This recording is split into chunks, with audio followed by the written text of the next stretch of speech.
1. All right, what happened last week? Man, Everyone got their ass last beat week by was a Chad. real drag. So for one thing, we went back into the broom closet. I'm sure you guys all remember that amazing place where we were supposed to be doing just a friendly little class battle. Uh, Unfortunately, the teams at first it was going pretty nicely.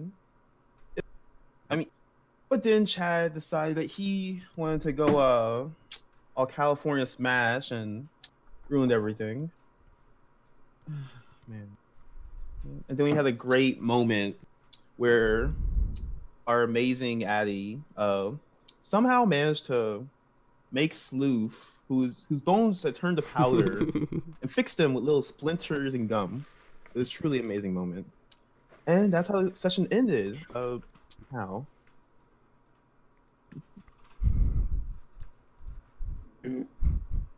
Yeah. You might be wondering, wasn't there stuff before that? Honestly, it didn't really matter much. Not compared to the Chad explosion at the end.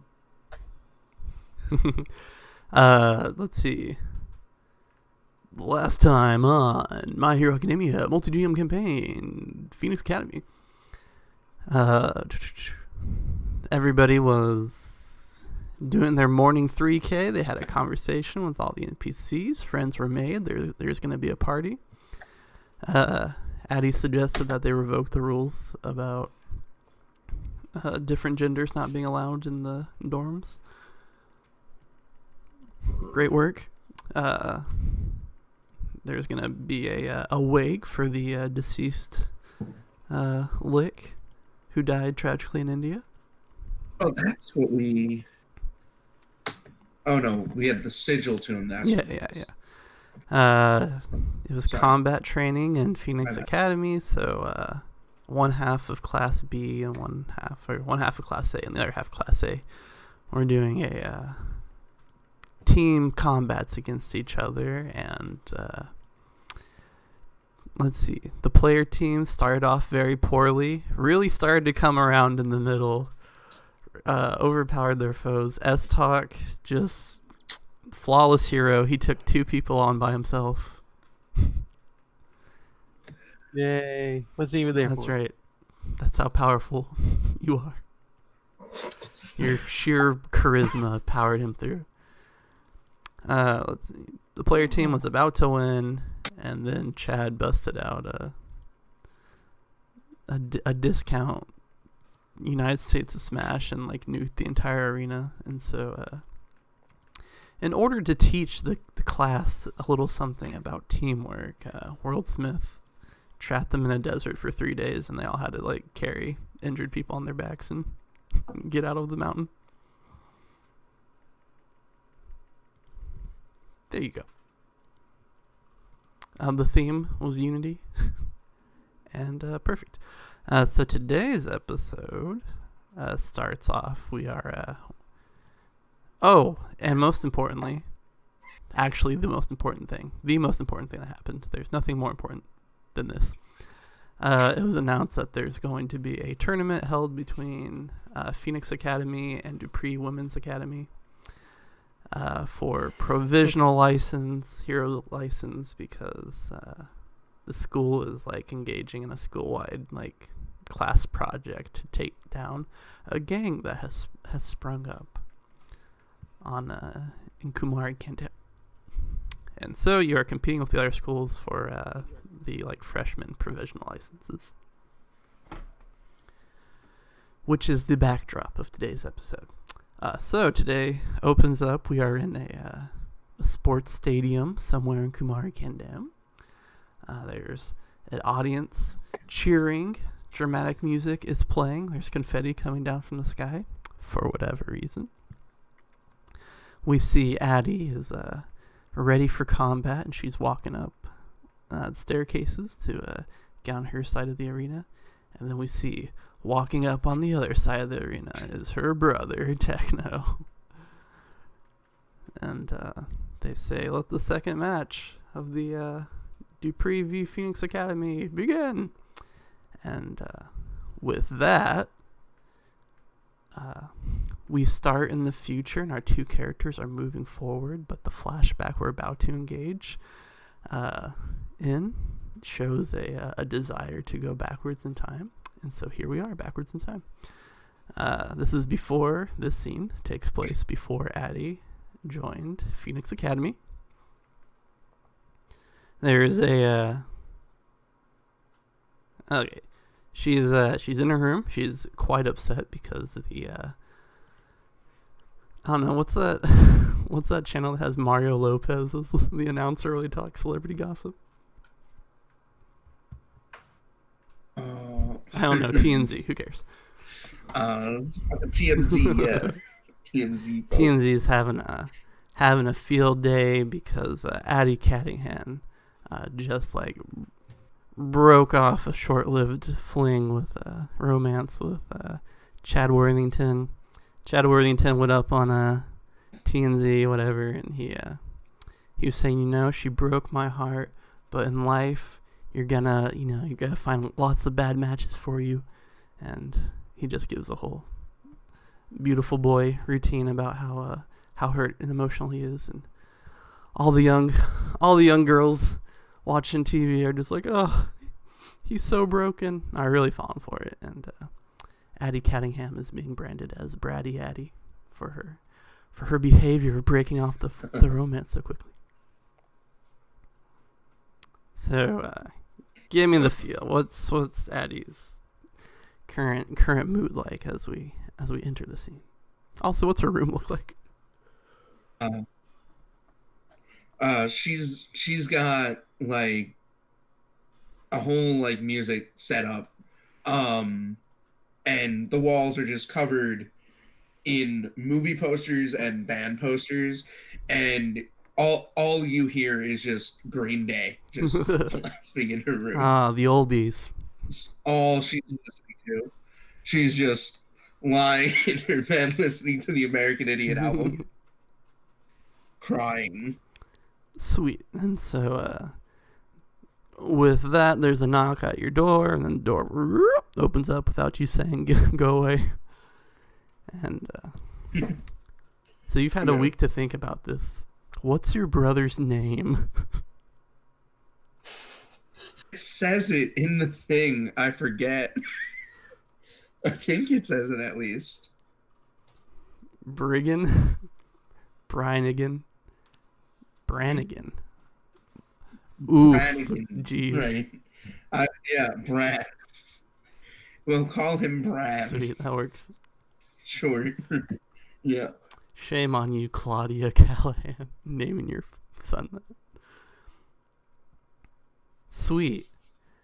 Brannigan, Brand for short. All his friends call him Brand. He comes in the room. Just zero. Overweight as ever. And he has a laptop in his hand.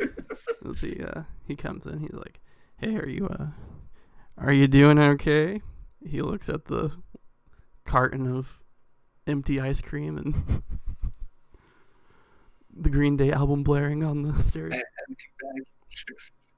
Yeah.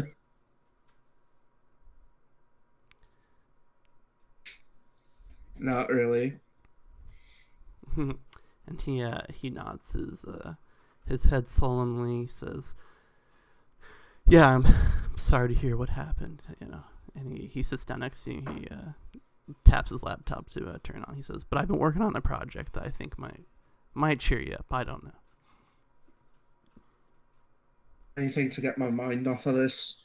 And she like sort of like lazily sort of like gets up into like a pretzel-like position on her bed. And so he says, "I don't know if he'll get your mind off of it." And he puts the laptop on your lap, and it's opened up to Chad Worthington's like 2,200 Twitter profile. As he's logged in as the user.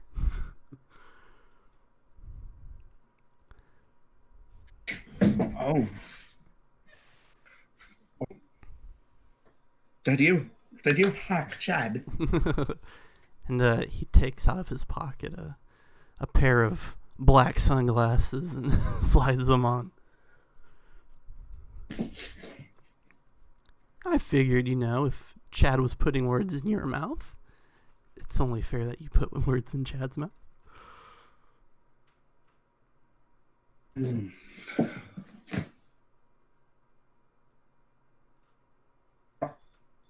I don't know what to say then.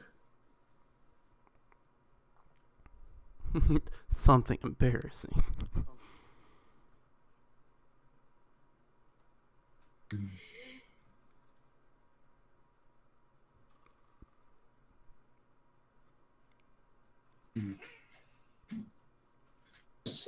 I don't know. I don't really know too much about him. Like personally. I see. And it's not like his lion sort of hangs her head. And, he shrugs and he's like, I don't know anything. Let's, I don't know, say something ridiculous.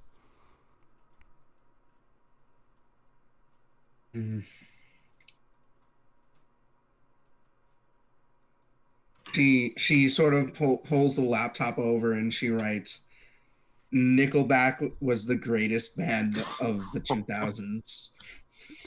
Just destroy him. God. And posts that. And single-handedly, Addie destroys Chad's acting career. Yes. I personally feel attacked. So you give it a few minutes, and inevitably,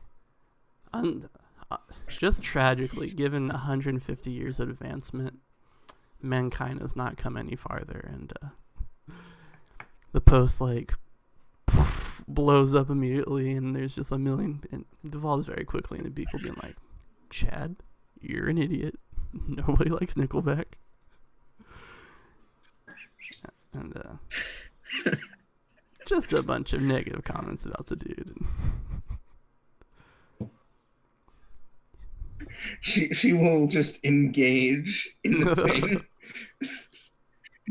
and just be like, Nickelback is the greatest rock band of all time. They put the Rolling Stones to shame. That time Donald Trump used their computer or used their meme was great. Everybody loved it. Awesome. And so, yeah. You can put that on my tombstone, Rando. I'll stand by it.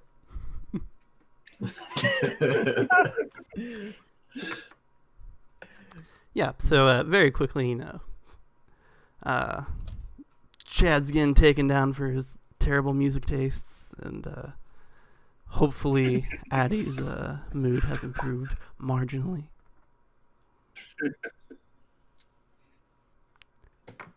And seeing you engaging in the Twitter war that you've brought upon Chad, Bran will get up silently and move to leave your room.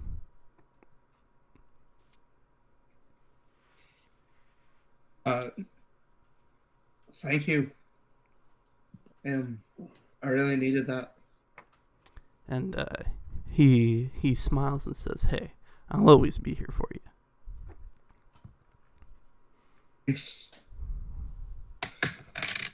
And with that, our anime intro begins. There's mountaintops. We're all on it. Photograph is inexplicably playing over the credits. Which character is Naruto running? Who's doing it? I'm not. I'm not. I think doing Naruto run. I can teleport. I can teleport. I don't need a Naruto run. Oh yeah. You put your hand on the wall and go poof.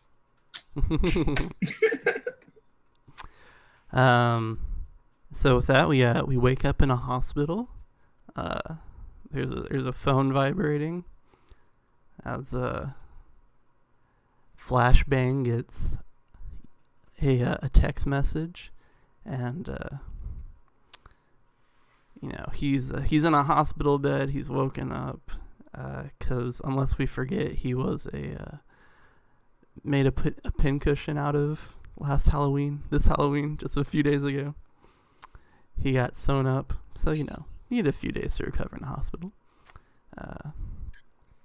He picks up his phone. He looks at it. The audience sees that he has a text message from a girl named Elizabeth, but he does not read the text message, and we see that his text messages read 99 plus. So he has not read many text messages. Text message guy.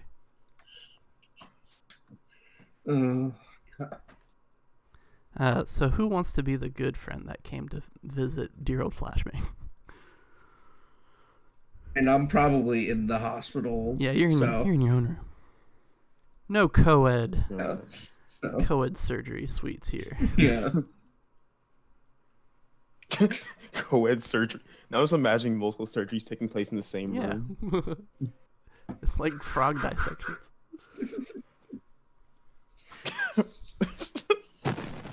Dropping blood back and forth mid-surgery. This one needs blood. Now this one needs blood. Does that guy need a finger? I could use a finger. God. My guy needs one. I was imagining blood transfusion between two. Like you have the blood pack and it's plugged into both people. It's like, why is this blood concentration? Why are both the blood concentrations not changing?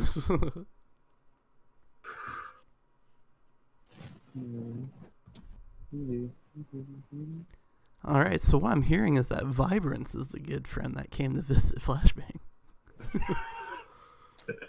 Sure, that sounds right. That's definitely what just happened. All right, so can you describe like how the hospital is? Like, is his room just open, or I guess? Yeah, he's like not in intensive care. He's like in one of the nice little rooms. There's a vase with flowers in it. He's like on one of those beds that can turn into a robot. All right, Yeah, so I'm going around checking on all the people that were seriously that were like injured and overly tired due to the incidents that were happening recently. And I go around and I ask where another one of my classmates Flashbang is. And after finding out his location, I go over to his room and I walk in. Now, I imagine I just got like, I don't know, 300 stitches. Yeah, something like that.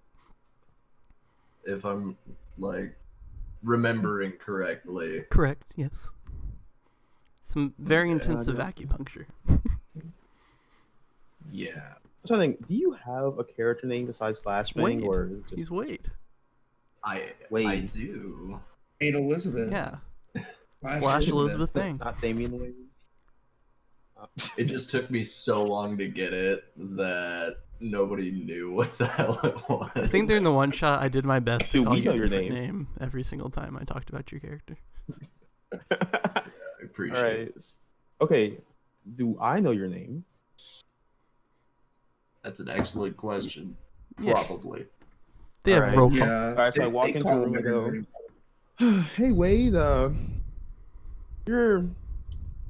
you've looked better. I mean, first you looked like a rock. When I first met you, a rock blob thing. Then you're looking pretty chiseled, and now you're looking much closer to a blob than what you were. Yeah, but I guess I should ask, how are you feeling?" That's about as well as someone can feel after getting sewn together. Yeah, I figured. Well, while I'm here, I brought you. Not really sure what you can really do, but I'm not really sure what you like, so I brought you some snacks. love snack. I place snacks down on his little tray thing. That's just normally from beds with people that are very. Yeah. Absolutely. Appreciate that. Yeah. Hopefully these can help you recover your energy and get better soon. Class really is a different place without you always, without all your energy and flashing ambition. I'm just gonna laugh slightly at the pun and move my phone so it stops vibrating into my microphone. I was wondering what that was. Yeah. My charger and my microphone are right next to each other. My charger, my cat, my vape, they're all next to each other. I really All need actually to. the same thing. I need to change the settings on my microphone. I think it's a little too sensitive right now. I know with Haster not here, I can actually have you guys at like normal volumes. All right, so while I'm talking to him, just like discussing, telling him what happened recently. Anything happened? Was that for me? Sorry. Yeah. Uh, While I'm talking to him, just discussing, like catching up on stuff. Does anything happen? yeah. At some point, a nurse comes in and she's like, "Well, Wade, I got great news for you. The doctors say you're free to go whenever you like." I'm just going to immediately get out of bed. And start Okay, taking maybe that was a notes. little hyperbolic. The doctor still has to come and give you one last report, but then after that, we'll be happy to.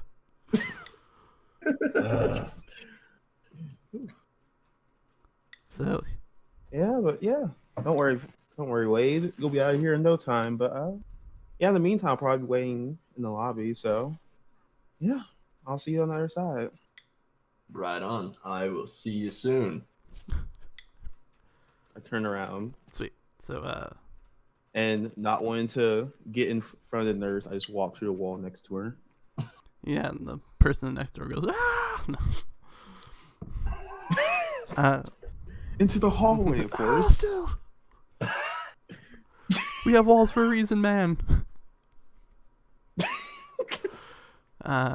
Sweet. So as Flashbang wakes up, gets some stretches, starts to put his clothes on. Someone from class obviously brought you a change of clothes, so you don't. Oh wait, you just wore your regular clothes to the Halloween thing. 'Cause you're. I was Oh, a brick. that's right. You were a brick. I was a brick. Yeah, it was a break. I just want you to know, one of the academies has a brick for a professor, so there's a strong theme of bricks through this See. entire.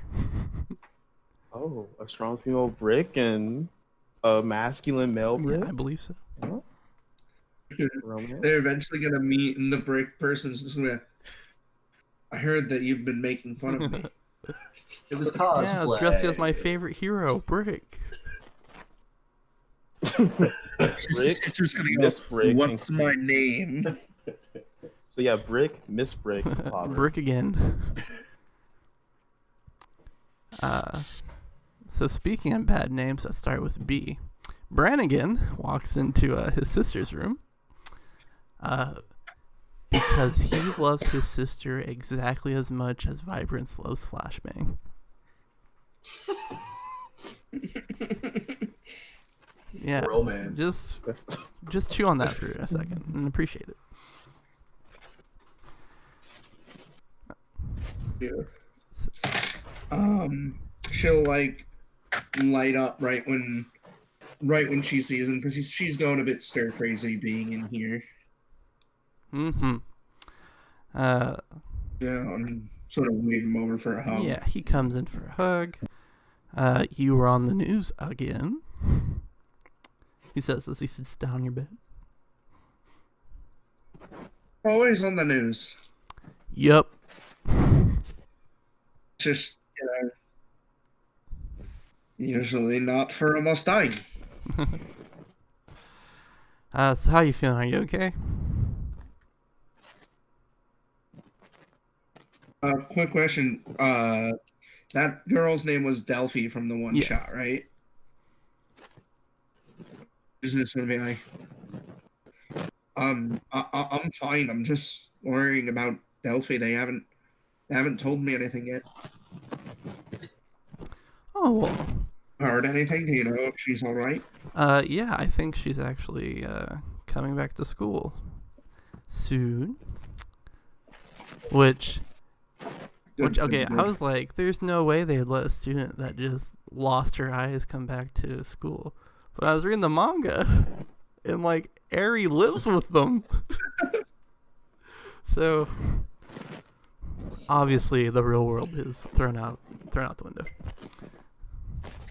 Yeah, she's gonna come back to school, and Doc's gonna be. She's in the same class as Doc, so I think he's gonna be her like student aide while she's adjusting to life. Good. Then she's in good hands. And And he says, "I know it's been 6 weeks. It hasn't been 6 weeks. I know it's been a while since you asked to come see me, but I've been really busy. What was that thing you wanted to talk about in the hallway a few weeks ago?" right. Is the door open? No. Okay, good. Like that will Yeah. stop violence Susan, from get up to eavesdropping. So she's gonna be like, it's a couple things. I know that we haven't really talked about mom and dad since the divorce. I kind of just showed back up and was sort of acting like it hadn't happened because I just wanted it to feel normal again. But it's not going back. This is the new normal, you know. And he stays silent.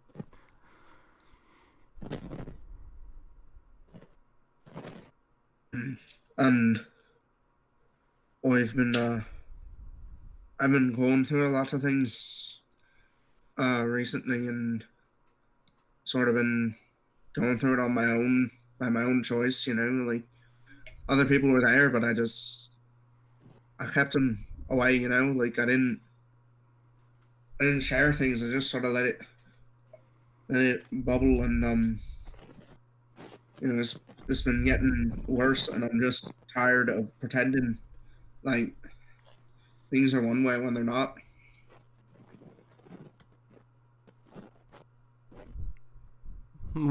like what?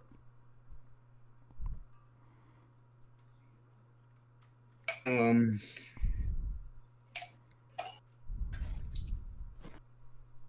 gay.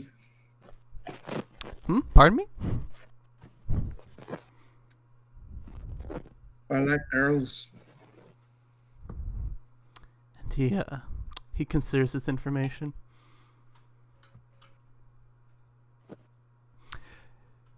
Yeah, that makes a lot of sense. What do you mean it makes a lot Oh, of you sense? know, you're you. What does that mean? And he scratches his chin and he's like, "Oh, you know, I just and you and the whole thing with Chad was pretty suspicious." Yeah. I mean, it was, yeah. You know, and now there's this girl in my class that I like, and I know that, she, likes girls too, but I don't know, I couldn't tell someone else before you. And he was like, "Oh, well, I didn't know that's the first one." Well, thank you for trusting me that much, and if I've learned anything from watching your life, and I think I have, is you should just ask her, because you get everything you ever want, so...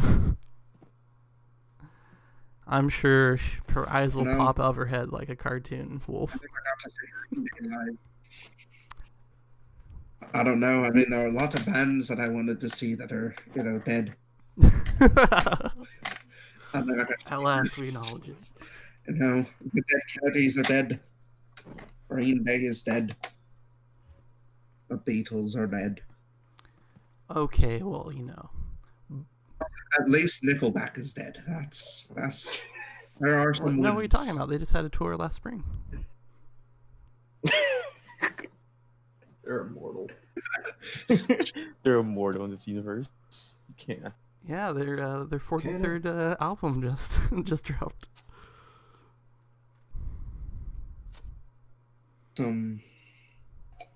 He says, "Well, okay, Addie. Barring unnatural acts of God, you usually end up on the winning side of things."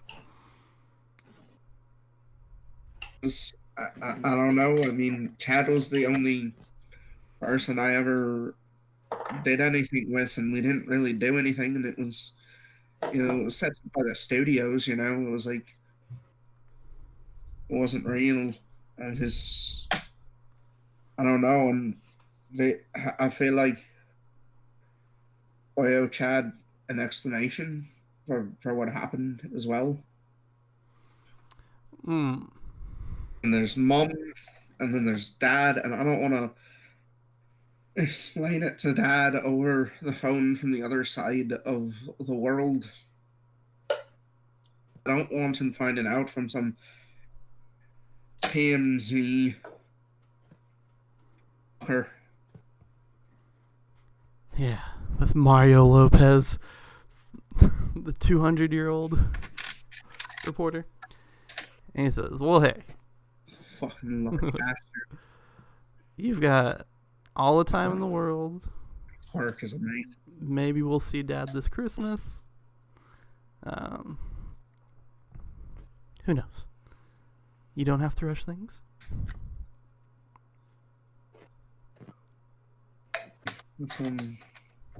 I mean, she's this girl, though. I mean, I don't know if she actually likes me. I mean,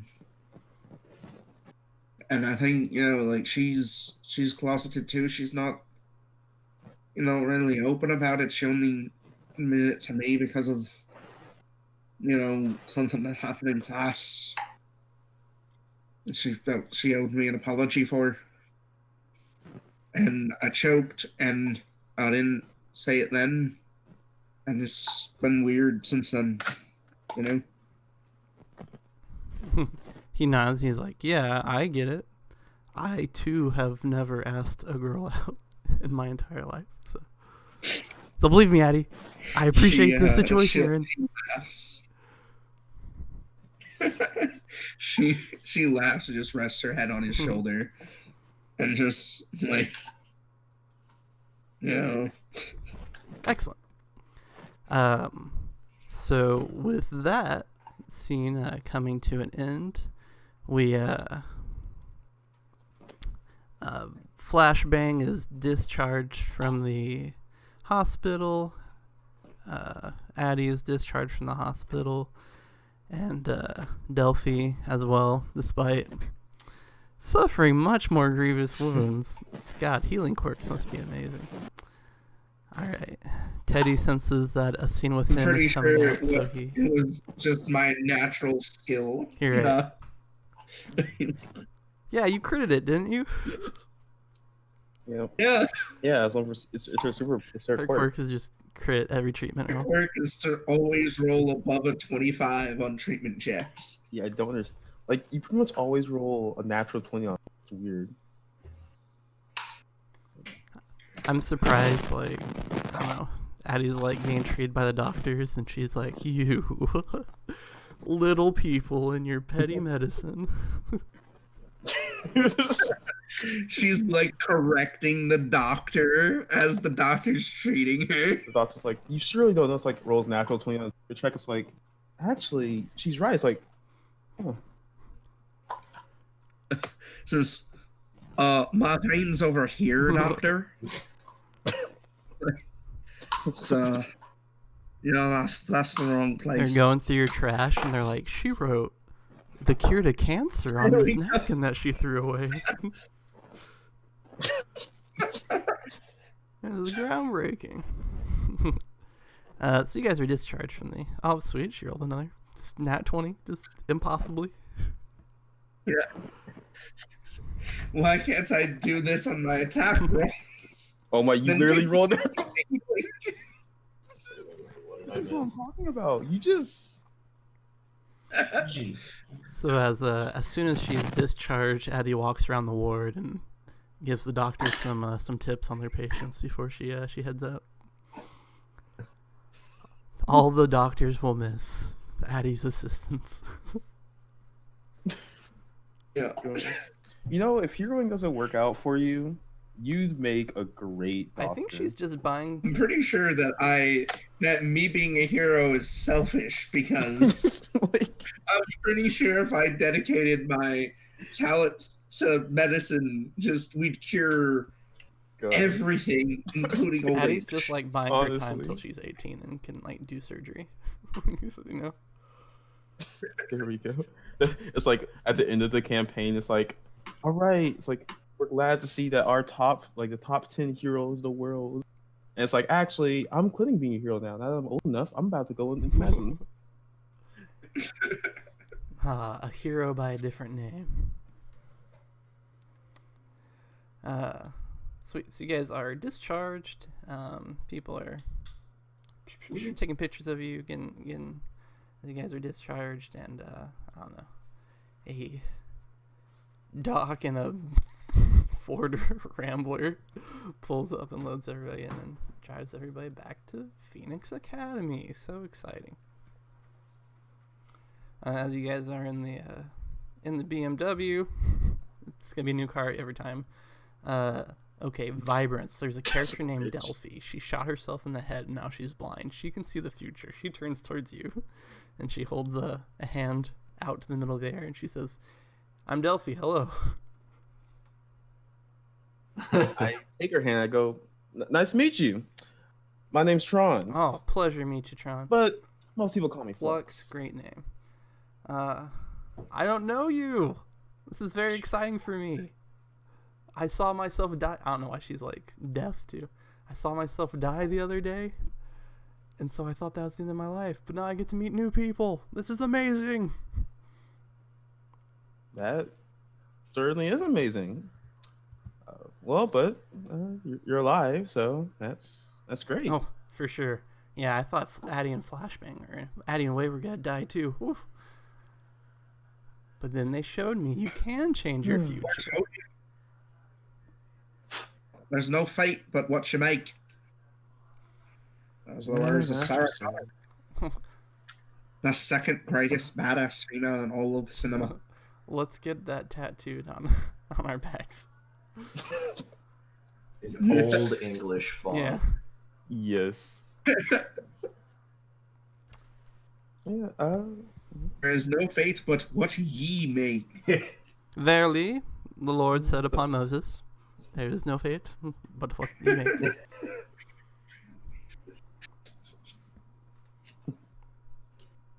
I was expecting a yeet or something in that. And the Lord saith unto the Canaanites, yeet.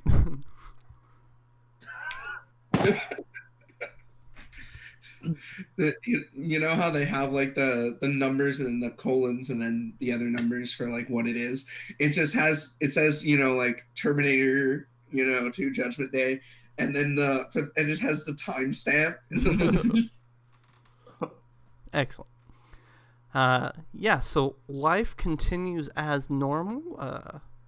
We go to the classroom, where I forgot what the assigned seating is, but Gridiron Lady's not there. She tackles her way out a wall. Worldsmith says, all right, students, I would like everybody To welcome back Wade and Addie from their hospital stay. Chad claps. Roaring applause. Yeah. Thank you. They have arrived just in time for the beginning of the new 6 weeks, and he points the remote towards the chalkboard, and he presses the button, and everybody's names pop up on a board. And he says, so what we have here is an aggregated score of everybody's performance during the first 6 weeks, and we have our class rankings prepared. So if everybody looks in their journals, they can see what the class rankings are. It's in a handout, and I'll just read it out loud. 10th place, Wade. 9th place, Chad. 8th place, Sam. 7th place, Uproar. I think his name's Dylan or something. 6th place, Alberta. 5th place, S-Talk. 4th place, Vibrance. 3rd place, Tatiana. 2nd place, Addie. And leading the pack, 1st place, Alexandria. And, we see the white-haired beauty kind of wiggle in her seat excitedly and scrawl something down her notepad.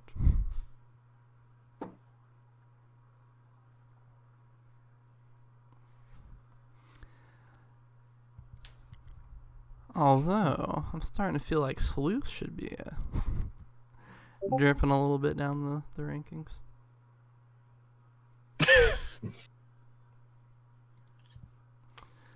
All right, Sleuth, what's your great Oh, wait, you're not. Defend yourself. Defend yourself, you soggy son of a bitch. Sweet. So what are your characters' reactions when they see their rankings up on the board? I'm not surprised. Nobody's surprised. Elise looks over at you and she's like, "No one's surprised, Wade."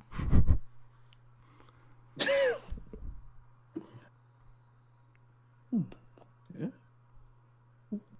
My guy's just kind of like shaking his head, like, I could do better. I will do better. That's me every day. I wake up and I eat breakfast. I'm like, nope. Sweet. Addie's reaction to being number 2. She's like super stoked on it, but she's also confused about why Chad is not in complete last place.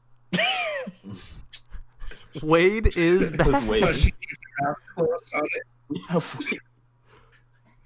Wade has never actively, to the knowledge of anybody else, actively almost murdered all of his classmates, though. Elise is like, Wade shouldn't even be here. He failed the entrance exam. Yeah. Am I the only person that's noticed, like, concerned by that? Just gonna glare. Oh, glare all you want, Wade.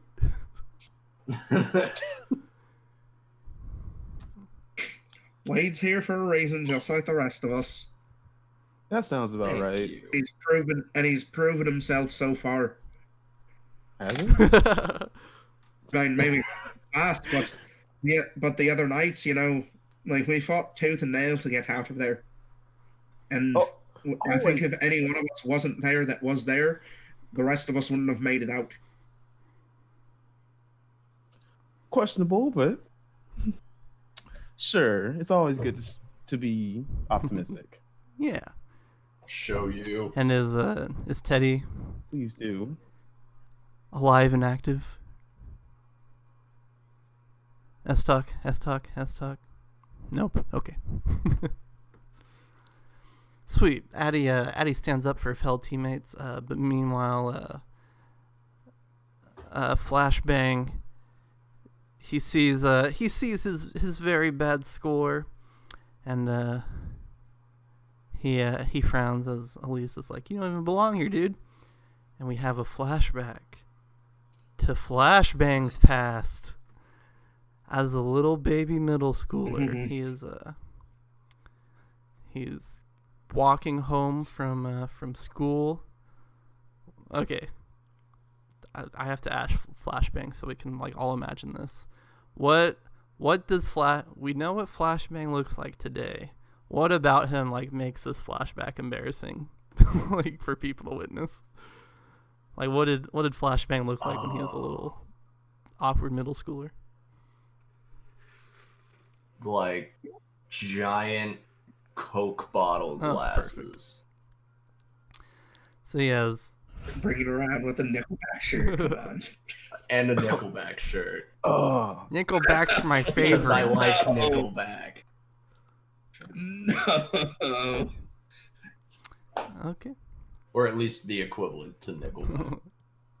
That's the through line of this session is Nickelback. gosh. I would pop up one of their songs at some Wait. point, but I don't want to get slammed. Now imagine that when Chad's account was being taken down, like he was like one of the few people like, yeah, let's go, man. Oh Together. my God, Chad mentioned Nickelback. People just kept reporting him for trolling because they didn't believe anyone could like Nickelback. In fact, Yeah, man. he's probably actually above Chad in the rankings, and they saw him reply to that post with, like, that's like, sorry, man, you gotta drop a place. My favorite, This is the reason. my favorite actor mentioned my favorite band. This is the best. So little dorky big glasses. Flashbang is coming home from school. He's looking at a report card. Doesn't look good. Solid C's across the list, except in Quark development. F. Very bad.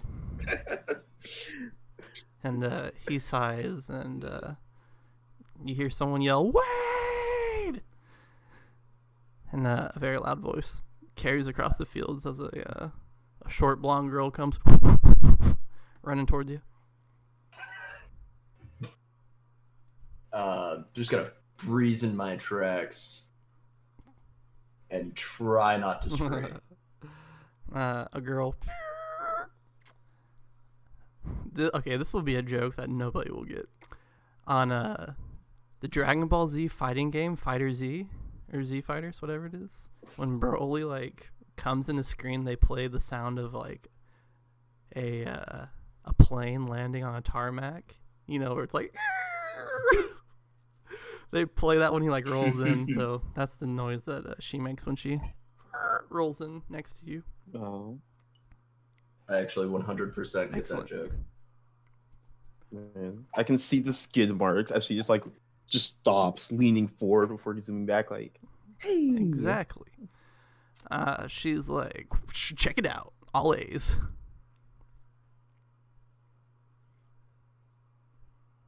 It's good for you. I'm just gonna hide mine behind my back. I did But all right. more importantly, and she starts digging through her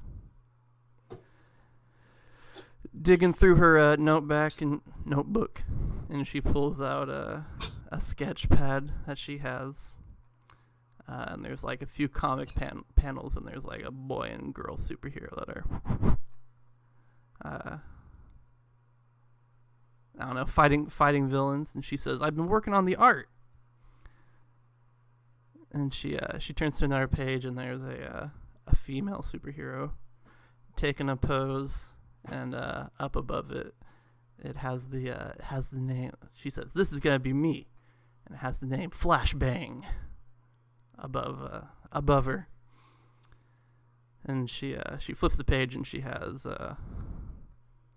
what Wade might one day look like when he becomes a professional hero.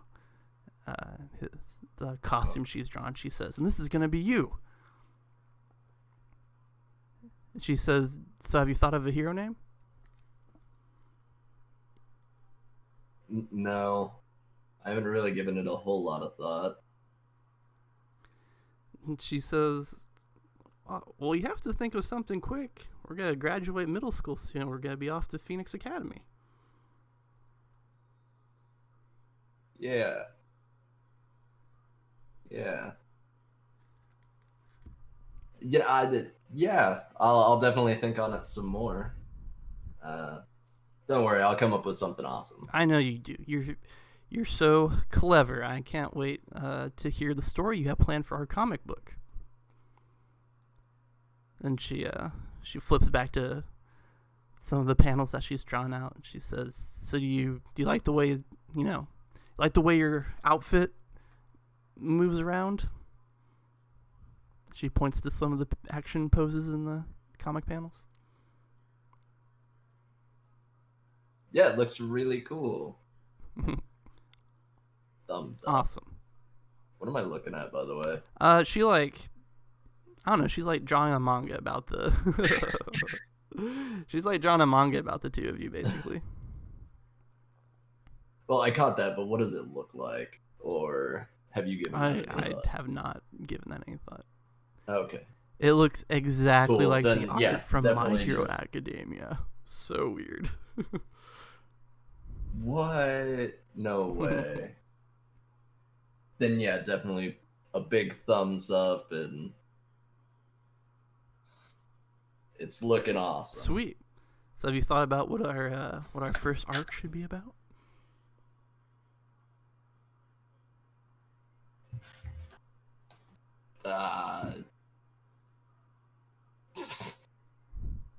No. She's like, Wade, what's the matter? You're acting weird. I don't know what you're talking about. I'm just tired. All right. Are you nervous about our the applications we sent out? Yeah, a little bit. Little bit. Yeah. And she says, "Hey, don't worry about it. As long as we're together, there's nothing we can't do." Exactly. And then we boo, boo, boo. And we are at the and he's back. We're at lunch. We're at the lunch table, back from that flashback. Everybody from Class B is chowing down on things. Oh shoot, never mind. We're not in the cafeteria. I'm a liar. I lied. We're back in the classroom. Look, we're on the page. That makes sense. So, World Smith, your teacher, Mr. Grayhair, he's like, "All right, so I hope these rankings make everybody, think about their actions and how they're spending their time in training." And he like presses a button, and it gives like the breakdown of everybody's score, and you guys are like, "Dude, you're showing my score in front of everybody." Oh well. He's like, "As you can see here, the majority of points that everybody's accumulated is from combat training." And he says, "I know everybody's prepping for the tournament, but you can't ignore the other fields of your hero training." He pops up a purple slice of the pie graph, and it's the investigation training course. He says, "Almost none of the students here have put any work into the investigation training, which is going to be primarily your job if you get into this internship. So it doesn't matter how well you fight in the tournament if you're useless to the academy when you're in the field. Does everybody understand that?" I Captain. So Chad from the back's like, "So what you're saying is that maybe our class isn't ready to take on the tournament, and maybe everybody should just take it easy and really work on the books, right, Prof?" And For yourself, Chad. and the professor's like, "Well, personally, I voted not to have the freshman class participate in the event. But that doesn't matter now. What matters is that my students are prepared for the real life scenario they're about to head into." So would everybody please turn their books to chapter 7, the basics of hero investigation.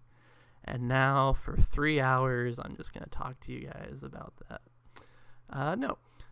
So now, at this very moment, we're in the cafeteria. Class A's all sitting at a table, chowing down on their food. Class B's at another table, and everybody's talking excitedly about the tournament that is tomorrow. So everybody's getting prepped, probably planning on getting some sleep so they can be well rested for the slog fest they're about to engage in. Let's see. Uproar. I haven't decided his personality yet. I'm gonna burp. Be right back. And what a burp it was. Uproar is like, so we're gonna have to fight against Class B in the tournament. Is that what I heard?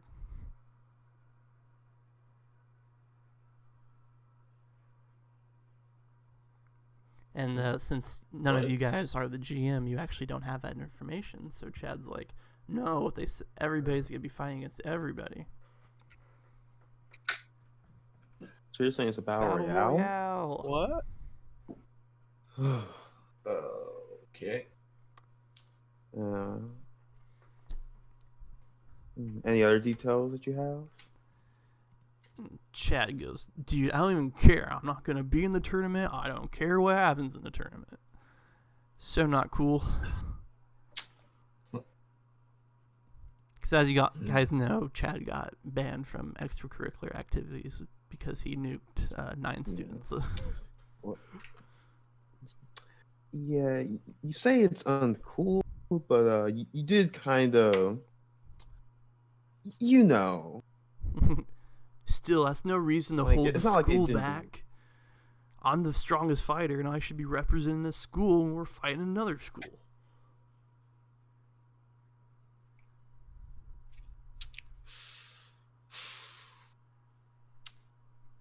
Strongest fighter is not always the best. Flux is just There's shaking. strategy involved. Whatever. Someone who doesn't know the length of their own strength is more of a weakness than a strength.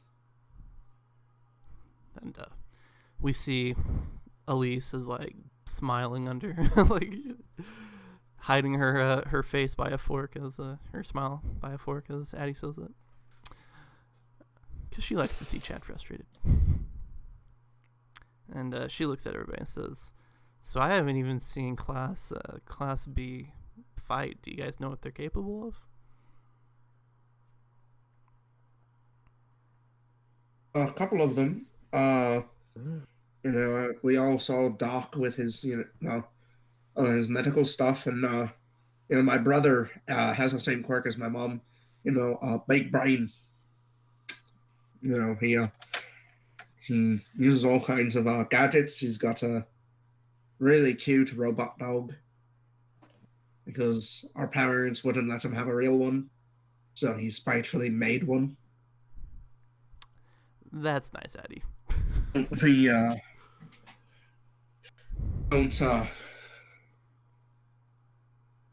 write him off, and definitely don't write that dog off. That thing's a monster. I heard hot dog. Don't write the hot dog off. It's like Just he a has robot weenie dog. He has a hot dog? Hot dog, hot dog. He's got a diggity robot dog. dog. Elise looks over at S-Talk. Ever the stoic silent man says, "What about you, S-Talk? You got information on the other students in Class B?" I hardly keep up with you all, so no, I don't. All right, that has been S-Talk's line for the session. And Monarch seems to be able to has like a power of suggestion, I think. Chadwick does weird stuff with water. If you've ever seen like Avatar: The Last Airbender. I know it's really old, but it's great. You should check it out. It's basically a waterbender minus the ice. Oh.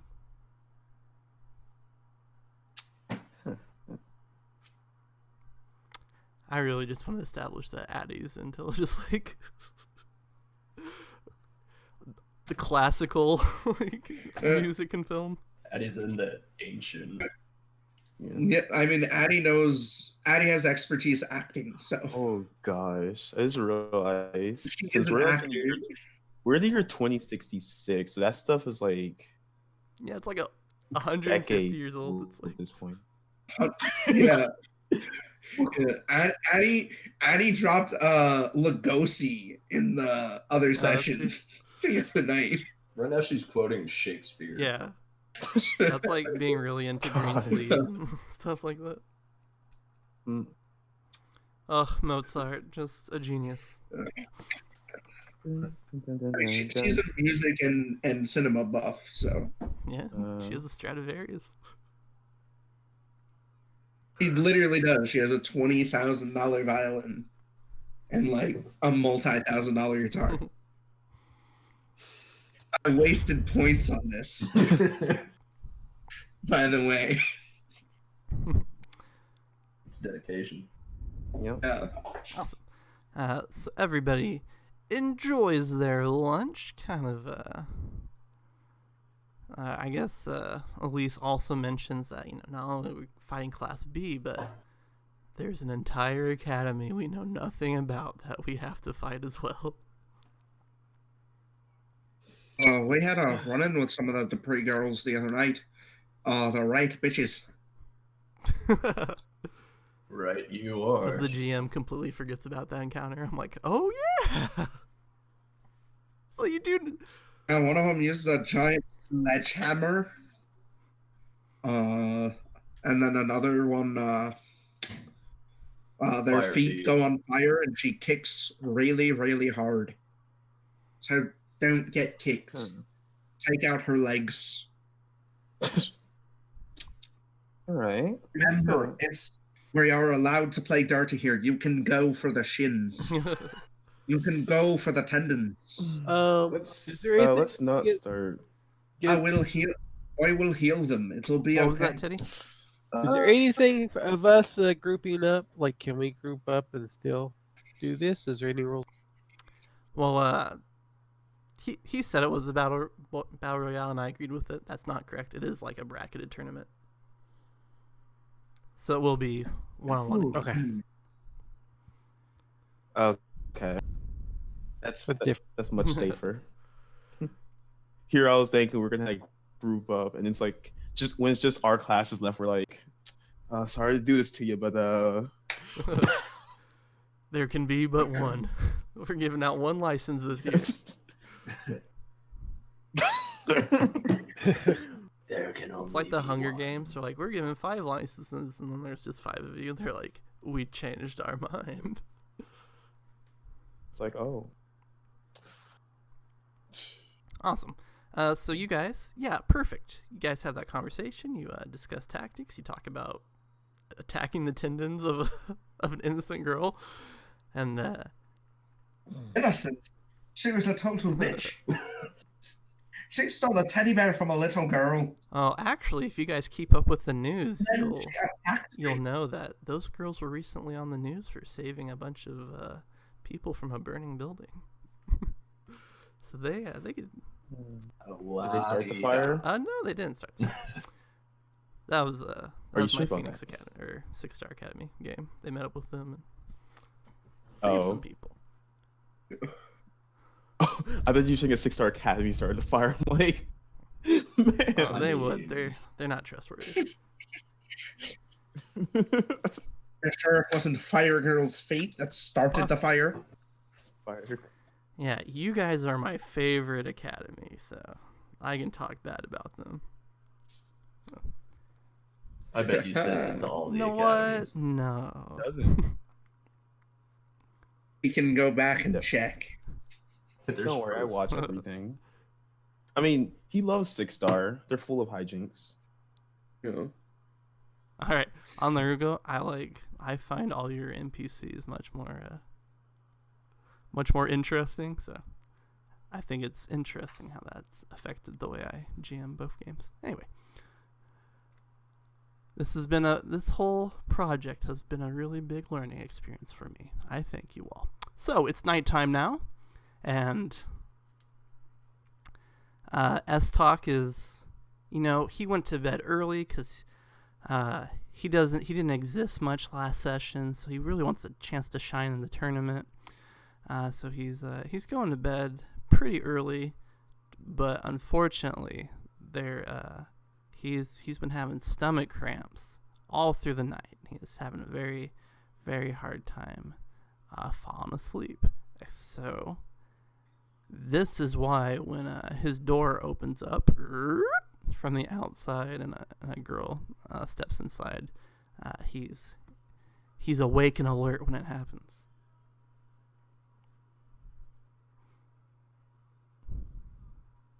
Maybe.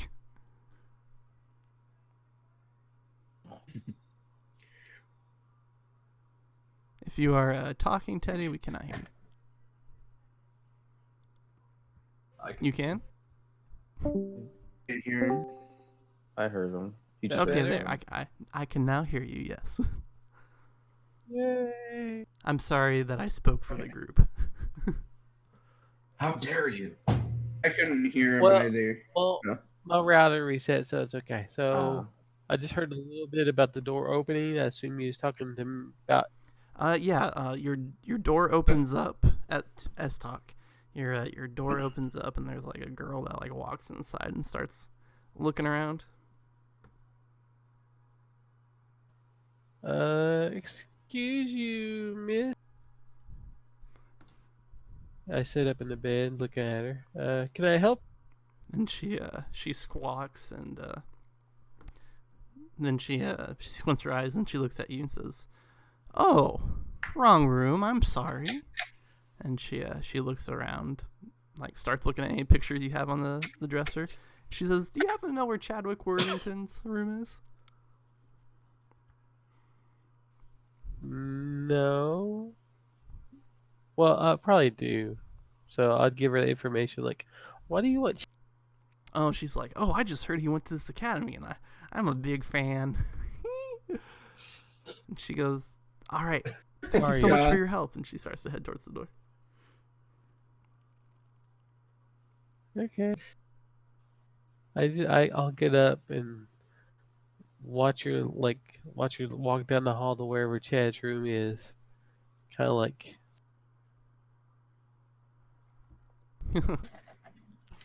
And as you are walking, you like walk towards the door to check out what she's doing, and you're like kind of curled over because you're having very bad stomach cramps.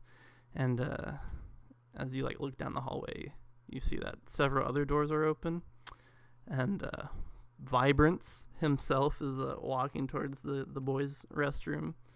And as he also looks like he's suffering through violent stomach cramps. And she tucks her head and she says, "He's not here."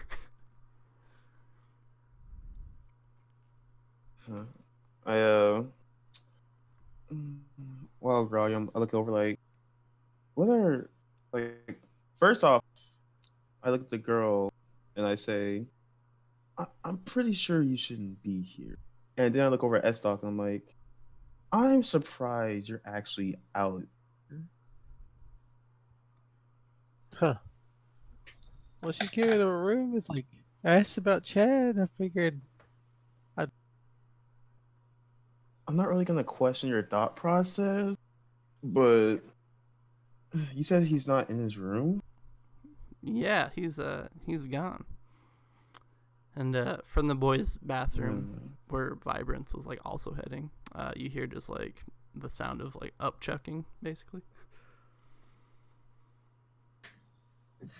Gosh, man, is everyone in the dormitory having an upset stomach? This is certainly not natural. And she's like, "Oh, this looks like a bad time." And she waves over to Teddy and she says, I'll come back later. See ya. And she Okay, so here's the thing. What did this girl look like? Uh, Per se? Have we seen no, her you've never before? seen her before. She is she's No. tall, she's Caucasian, she's wearing a pair of jeans and a red blouse, and she has red hair that like comes down to her chin. So she sees you, or she like waves goodbye at you, and she like jumps up at the wall, and we see her disappear, and then the camera like changes angles, and we see that she's like inside the painting of the wall, and she like runs through the painting basically off frame.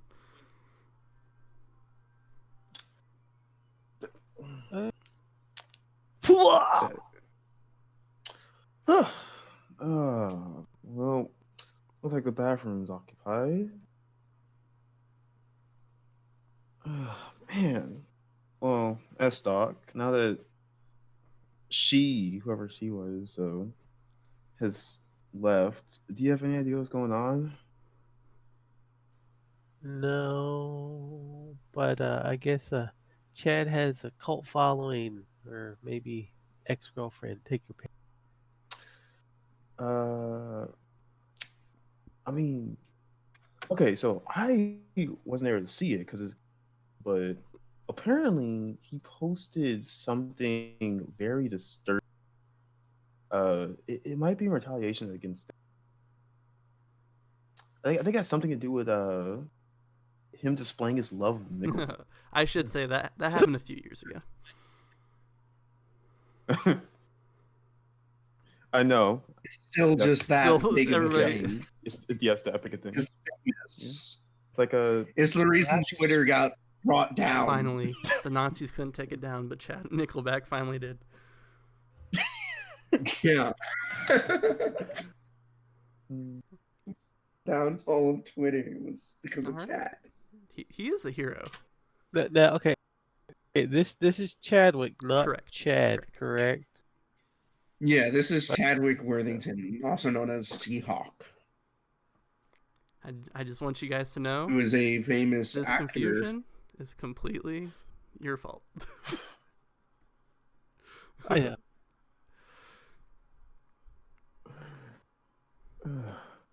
I think is a good thing. Yeah, it's perfect. All right, so while we're in the hallway, do you like hear noise coming from any of the? Does any other people seem to be aggravated by their condition? Roll me investigation, please.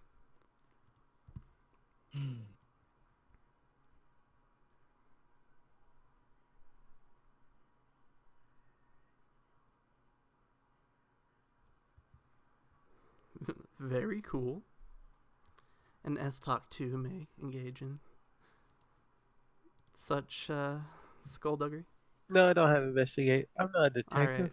S-Talk dabs on it and throws up in a potted plant. So Exactly. doing a little looking into it. I know, if only we had a detective character who could figure out mysteries. Ugh, what a world that would be. Only. If only. So you like check in the bathroom, you take notes through the bathroom, you like go to a few rooms and like listen inside. The only people are affected are students who are in the provisional license. I really don't. I go back to where. Wait, so S-Stock, were you following me? Were you just standing still? Did you guys, like, what were you doing during that time? Hurling In the hallway? in a plant. You're just hurling in the hallway?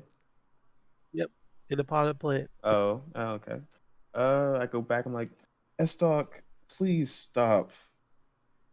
That at least, I on the way back, I went to my room, grabbed some bags. Like, at least use this. Have some decency. Throw a Thanks. bag. I'm like, oh man. Yeah, so I'm not very like I'm pretty aggravated myself and couldn't really be my mind wasn't too clear, but it seems like all people infected or all people are having similar issues just happen to be the same people who are going to be appearing in the tournament coming up. And I really don't hope this means what I think it means. You get what I'm saying? The other school attacked us by making us not sleep. Hey, let's not point any fingers, but perhaps that may be reasonable. Though we probably want to get down. But I doubt we're going to be having any sleep tonight with this going on anyway, so we might as well try to see if we can find more information. Excellent. I didn't even have to corral you guys. Just a heads up, it's like raining pretty heavily here, so if I like suddenly cut out, that's probably gonna be the end of the session. Good to Sweet. So Addie, you also have terrible stomach cramps. You walk in the girls' restroom and you see Tatiana and Alexandria taking turns holding each other's hair as the other throws up into a toilet.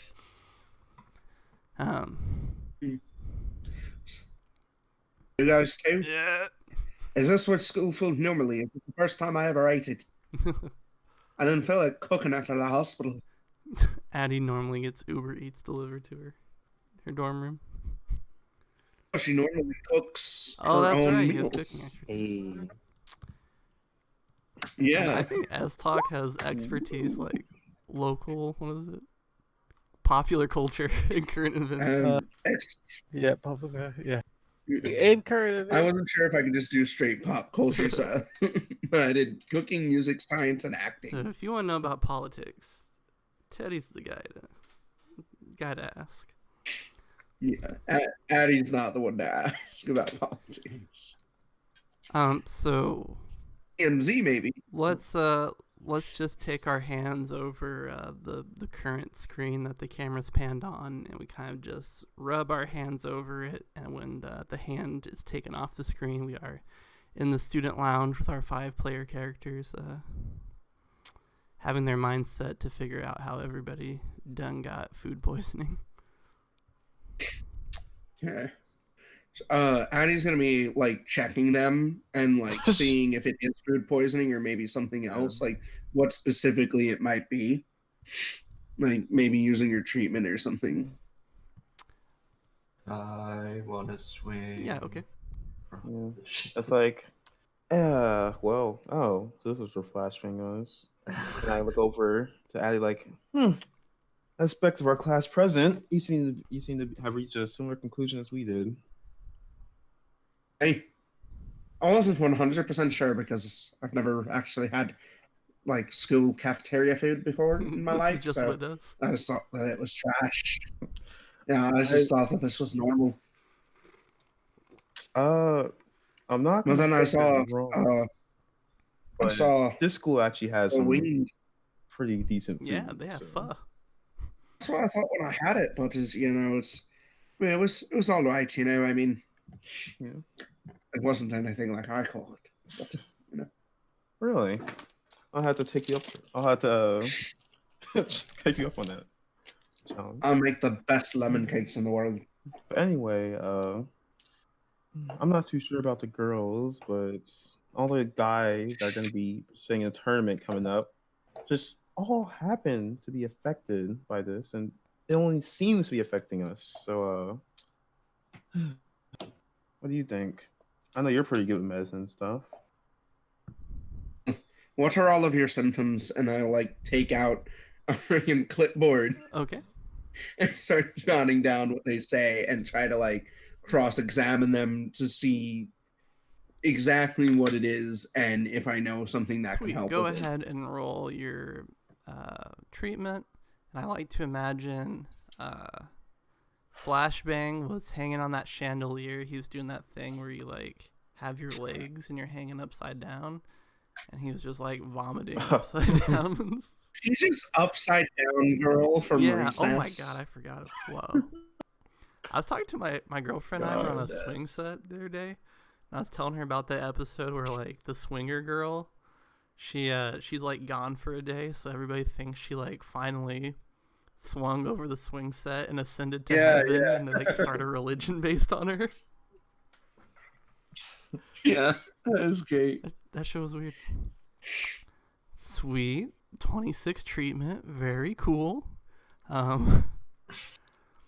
So the all right, we've got some Pepto-Bismol. What's coming up next? All right, it's overflowing. Okay. And there we go. Very good. Amazing. I'm not gonna lie, I just pulled up the Pepto-Bismol song. So I've never poisoned anybody, As and I've that came never cured anybody of poison. So this is all just me telling a story. Addie comes to the conclusion that someone poisoned everybody's food, and it's disguised to look like food poisoning.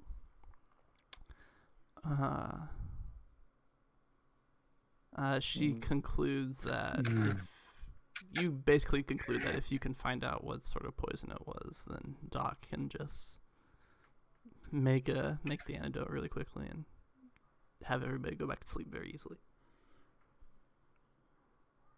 Should I make another roll to try and determine it while talking with Doc, relaying like what I've written down and everything with him, so that like if he notices anything as well? You're gonna have to discover the culprit on your own. Even your medicine skills. So just a straight. It's just that it could be like a million different things, and they're like barely different from each other. So would I roll my treatment? No, I'm telling you, no, you can't do that. Okay, I wasn't sure. Yeah. Okay, so I'm gonna say, well, it wasn't food poisoning. This was deliberate. It was disguised to look like food poisoning. My guess is either Dupree girls, poisoning us, or it could be Chad being spiteful, but I think he'd be more direct about it than this, personally. And on the other hand, it could be the school testing us. They were talking about how, our investigation wasn't quite up to par yet. We hadn't really been showing it or doing it much, and they've done tests before, so I wouldn't put it past them. And it doesn't seem to be too lethal, so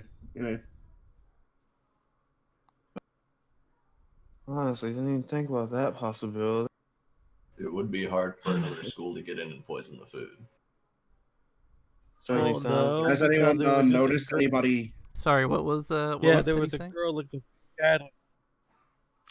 There was a girl looking for Chadwick before we got woken up with sickness. Yeah, I Well, hate also, don't forget- stalkers and paparazzi. But she was already outside. Chad was already outside. the sound like cafeteria he's in the isn't back. exactly in the dorms, Like, there'd be no reason for them to go from inside by the cafeteria to all the way up by the dorms or something, Especially if you knew everyone would be awake because you poisoned them. Yeah, actually, Way to be speaking of caught. cafeteria, maybe we should go over there and check Probably it out. out. Agreed. Yeah. I'll I turn invisible, like going into the shadows, and I'll be like, might be best for someone who's can't be seen. Check it out first. We'll be safe. Yeah, so and make sure to keep your transceiver on. I will. yeah, Addie She'll What? scouts ahead. It seems safe. The whole group rejoins her. Need the whole group together. Thank you. Yeah. I've got my video recorder, my video recorder thing from my equipment out. Okay, sweet. Everybody's watching her like Twitch stream as she is walking through Ghost Adventure style through the cafeteria. What's up, guys? Fight me, ghost. Awesome. You head into the calf, or whatever they call it in this fake city. Wouldn't it be the mess since we're? Oh yeah, you go to the mess hall. You go to the mess kitchen. Yeah. Also, shout out to sending the person with like -2 perception to investigate. I have high investigation, and I'm the one who would be seen. So she's Sound like a head into the kitchen and go back into like where the lunch ladies do their thing. And I guess an investigation, please. Okay.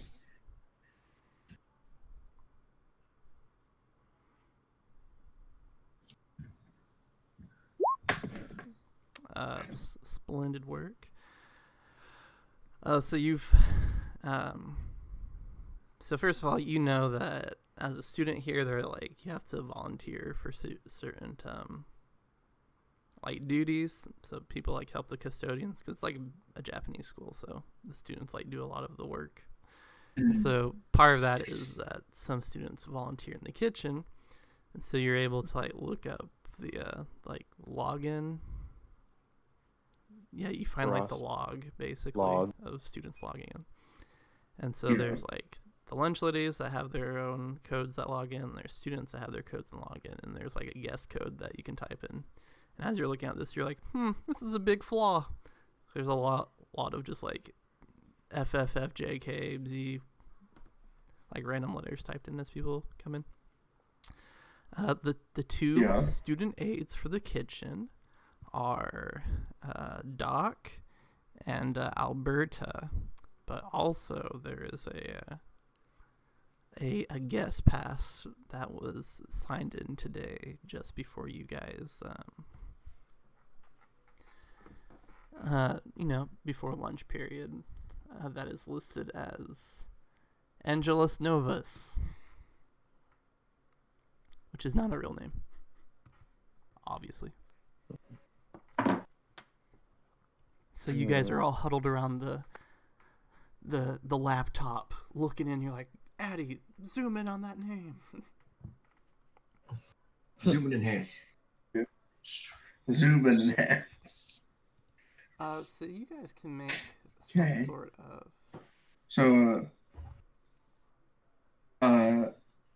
do I have Doc's phone number?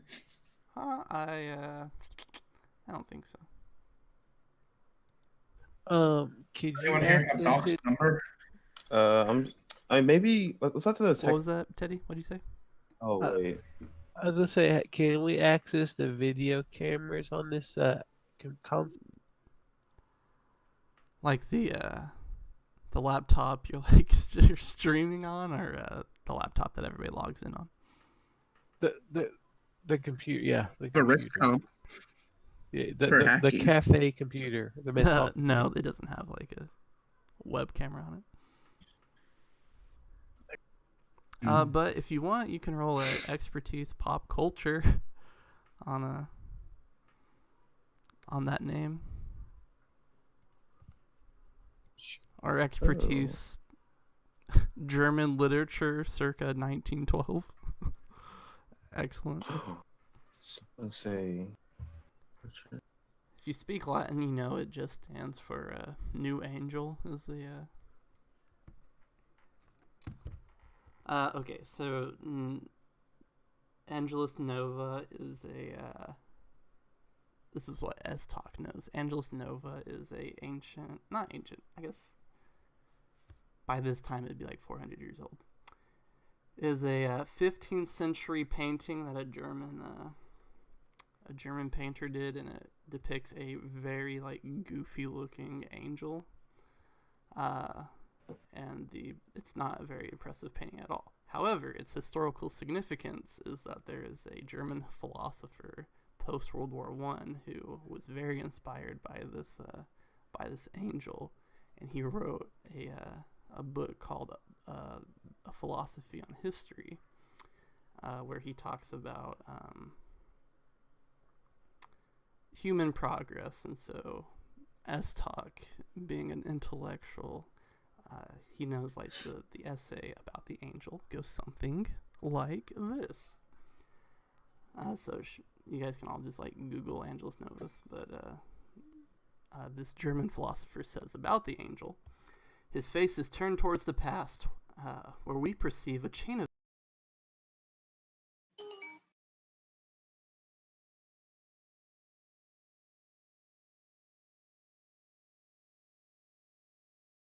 Guys, Oh no. Cat out there.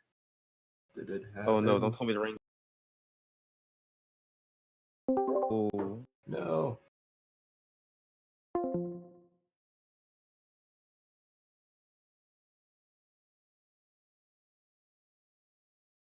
Hope today's a day for sleep session. I didn't mean that. It's like literally sleuth section. Lots of investigation.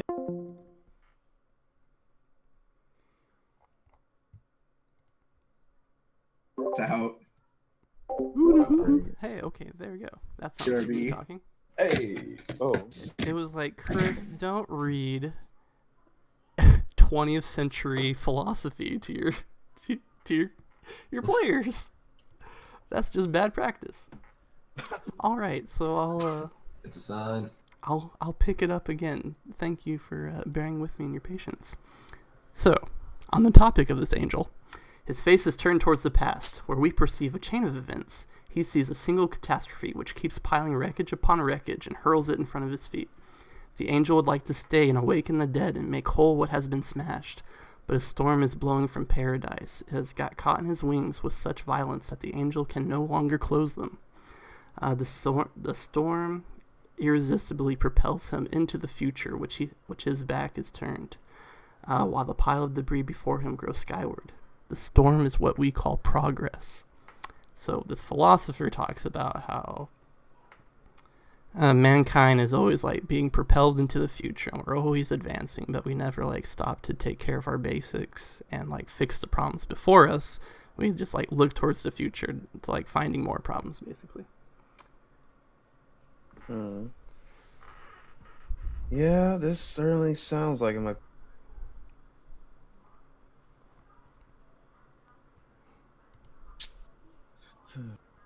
So, you have a little bit more information about the person that did the poisoning. Addie can still look around the kitchen, see if she can find any traces. But for the people, the home team, we're missing somebody. Oh, we are. I was like, there's only 4 people here, but we've always been missing him. For the people in the lounge, what conclusions do you think you can draw about the nature of the poisoner from what you just learned? It definitely wasn't Chad. You're right. Nailed it. It wasn't Chad. It may have been Sleuth. He's been this whole time. It may also, reasonably speaking, with that name, it could be Angel, but that seems too easy. Actually, to be honest, man. So when Addie was like going around checking for sickness in the girls' dorm, was Angel sick? Yeah, Angel and Elise were both chirping their chips. Hey.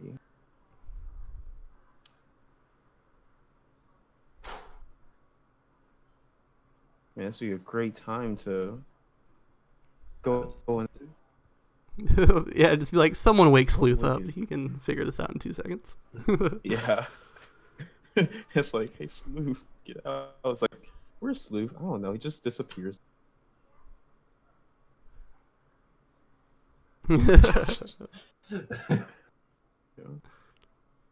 Tries to Sleuth, Dot, like his entire just like yeah. It seems like there's gonna be. It seems like you guys really need a detective, so we're just gonna not be there. All right, so are you guys are compiling a suspect list? Is that what I was hearing? Yep. Okay, so you think it's Sleuth, Not Chad. Sleuth, Angel. Who else? I heard Doc. Possibly a teacher. All right, Worldsmith could. Is any of the cafeteria workers related to anybody else in a different class or school? The cafeteria workers are all robots. Okay, just making sure. So, very possible. Oh, it's Addie's brother. The robots. I was just thinking that. No, that's a false lead. Don't listen to me. Oh, so it's like, all right.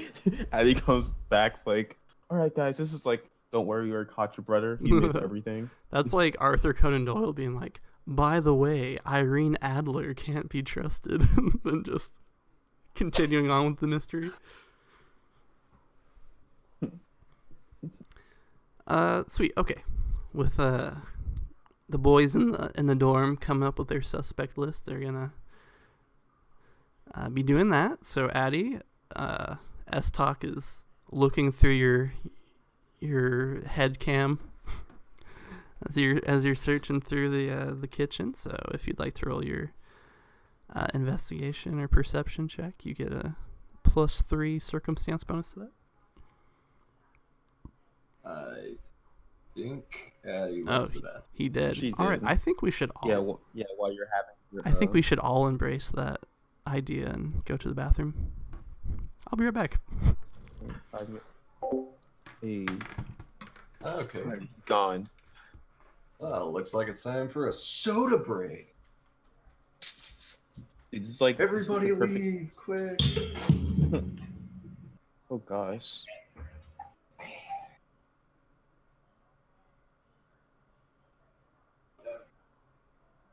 Yep, stepping away as well.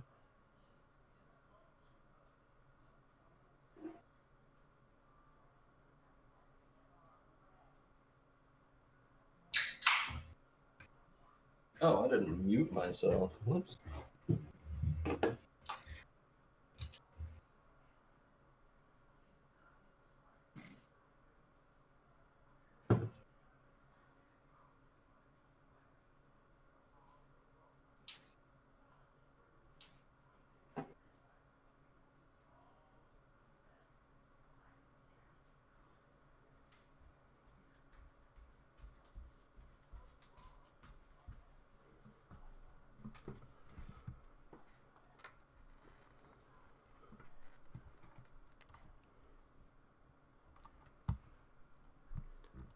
Alrighty, I'm back. Yay. Wait.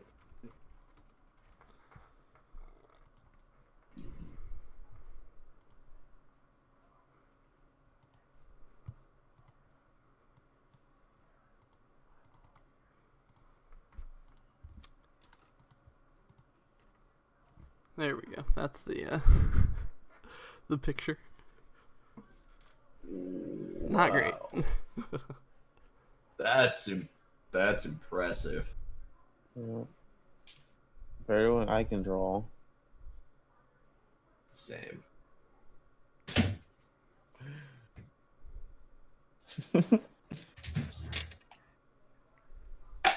Oh, fuck.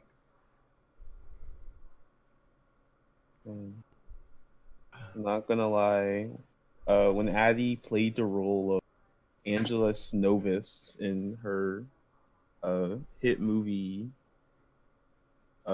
Sky, I really thought it was a great portrayal. You guys are just talking in the lounge. Awesome. Yes. All right, Yeah. Addie's back. Sorry about It's that, guys. fine. It's fine. Addie, if you'd like to make another investigation roll, or I guess I should ask you before I just make rolls without context. What's Addie doing after you find the name, the fake name? What's Addie do from there? So S-Stock explained what Angelus Novus is, right? Yes. Okay, so Um, I'm gonna. I guess I'd look around the kitchen for anything out of place that like might have been used for the poisoning or any like signs of tampering. Okie doke, go ahead. Now make your investigation roll. S-Talk was helping you out. He's like watching through your head cam. So you get a +3 circumstance bonus to this check. Okay. Let me add that bonus. Okay, by some stroke of luck, the trash robots haven't come yet, and so you're digging through things, and you do find some sort of I don't know, vial. You see a black glass thing that has a big X and skull and crossbones on it that says poison, and you're like, I got it. Now you see just like a metal like syringe thing, and you're like, that's poison. Am I able to like identify it, like looking at it and like its properties or anything? I guess that would be a treatment roll that you're gonna. I'll say 25, just to make myself laugh as you. Okay. I need a 15. No problem. Come Why? on, baby. Might as well. Why'd you even consider that? Might as well have been a routine check. Yeah, that's. Oh, okay. Yeah. So. Yeah. She's like, nah, rolling less than 20. So Addie sniffs this poison. She looks up at the camera, and I want everybody to imagine she goes from animated to she's suddenly black and white like in a manga. And oh, they're gonna see like a noir film. Oh, it's like she's drawn in manga, and her text bubble, it just like, instead of words, it just has like a molecule like diagram.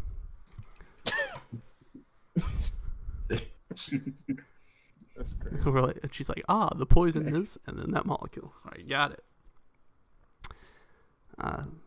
I see. So with that, Addie's found the poison. She can get Doc to synthesize a new boy. A new boy? What am I saying? He can find the cure. Yeah, I don't know what that means. Boy. Well, Chadwick's missing, so we need a new boy. Doc's gonna make him faster, stronger, less stupid. Between Doc's medical expertise and Techno's technological prowess, it will make a new boy cyborg. Excellent. So Addie goes teleporting back, and so with this information, our guys in the chair in the lounge, they all put their heads together, and they're like, okay, this person's quoting 20th century German communist philosophers, has access to chemicals, sign in with a guess code, and so they're all thinking of who the suspect could be as Addie appears under the coffee table and crawls out.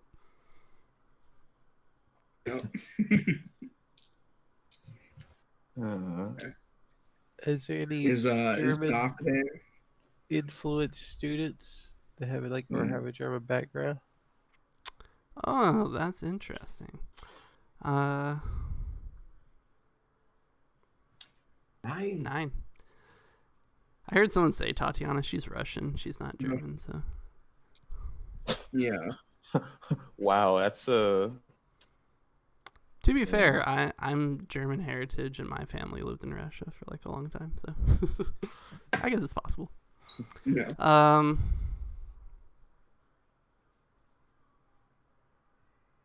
I'm actually not. See, I think that's a very good tack to take. I do not know the nationality of the criminal, so I don't want to take that away from.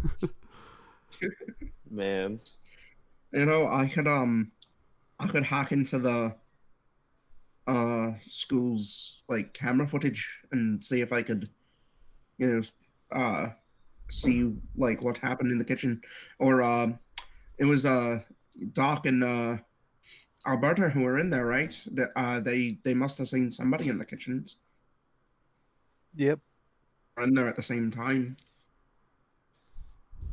Are either of them there, or are they still like upstairs in their dorms? Yeah, Doc. Mm. Yeah, I Doc assume should be Doc's been here. about, as you guys are like, we need Yeah. him for the. Yeah. Yeah. Did you see one?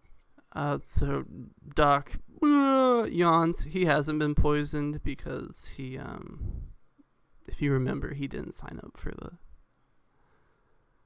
Chad taught him Yeah. that he's a support character and that he shouldn't fight people unless he wants to get his throat slit. So he comes yawning down. He's like, "Hey, everybody, what's going on?" You know, just your average poisoning. Yeah. Did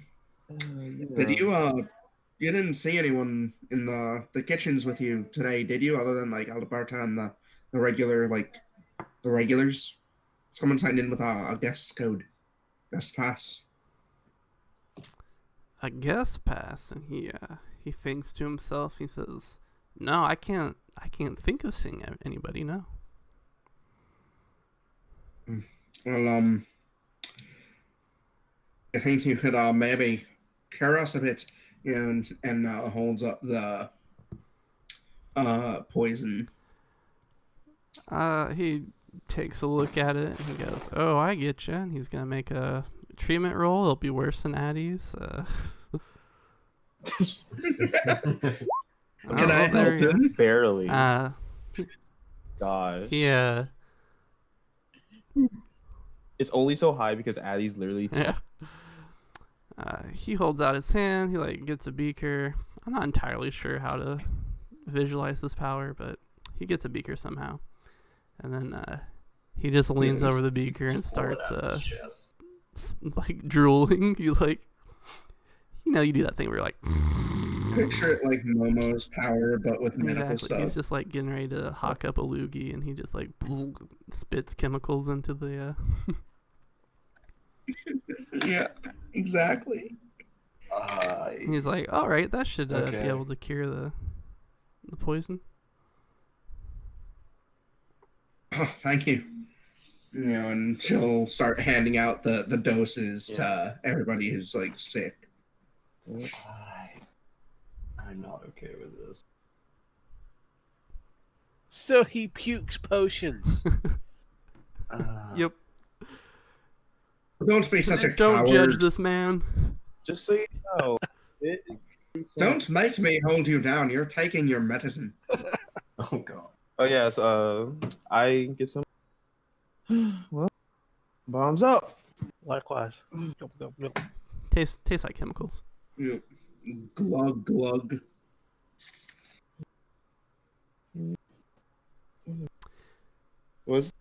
So is it tasteless? No, it tastes like you're drinking bleach or something like that. No. What does that taste? Addie finishes and is just like, oh, it was just as bad as that. That was. I never thought I'd taste anything worse than that school lunch. They have great lunch here. Is there a vending machine anywhere? Yes. Addie has very high standards for food. Okay, all we need to do is give. All right, we need to take you to a burger place so you can realize. Oh, that's genius. Yeah. She usually brings back lunch that she made herself. She like brings like filet mignon in lunch. Very cool. And so Doc rubs his eyes and says, "All right, do you guys need anything else?" No. You haven't seen what? anything like weird. Like they mentioned some redheaded chick looking for Chadwick, and you haven't seen him or that redheaded Oh, chick, have you you? know what? I thought that was a dream. Yeah, like an hour or two ago, I saw some girl. She like popped out of a picture frame and started like rooning around my room. And then she opened the door backwards That's the one. and left. Yeah, it's probably her. This is very But, strange indeed. Yeah. But I guess another question would be, you typically, I'm not really sure how knowledgeable you are about the school's medical scene. Do you know of any people that might have any interest in German philosophy that's able to access school chemicals? By any chance? He goes, I mean, my name's Doc, so. German, do I know if anybody. He blinks the sleep out of his eyes. You're asking me if I know anybody who has access to German literature? No. If anyone with interest in German literature has access to chemicals on school campus. Oh, I get you. I may have to take a short break depending on who walks through this door right now. Yeah, I think I do. Let's have a quick 10-minute break. I apologize for this interruption. What? Okay. I have to restart the stream real quick.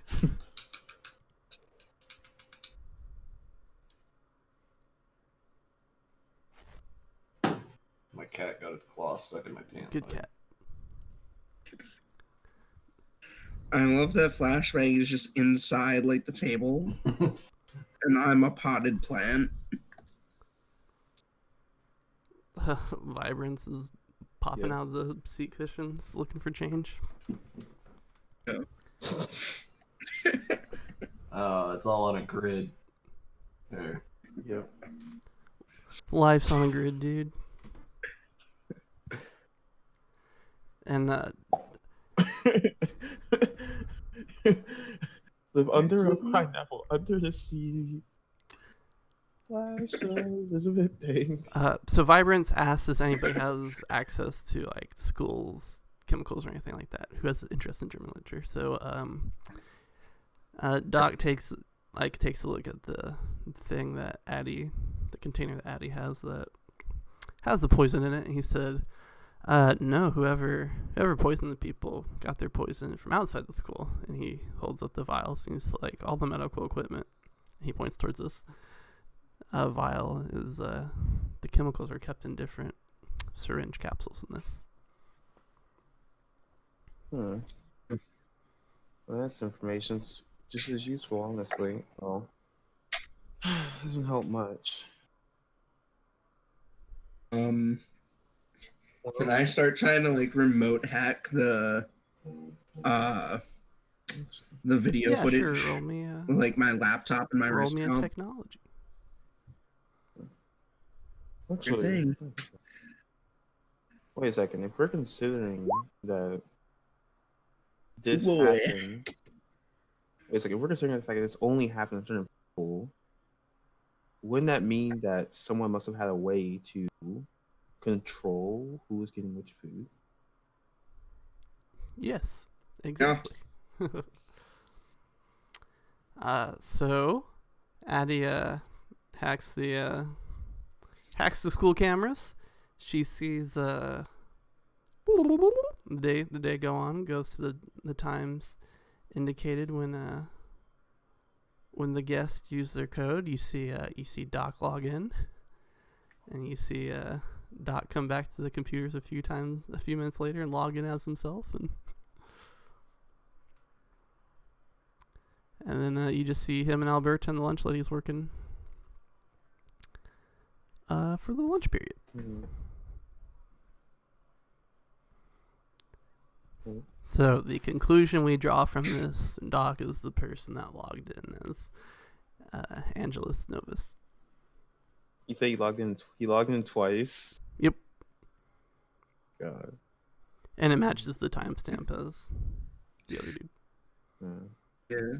Do we see multiple docs at any point? Nope, just one Doc. No.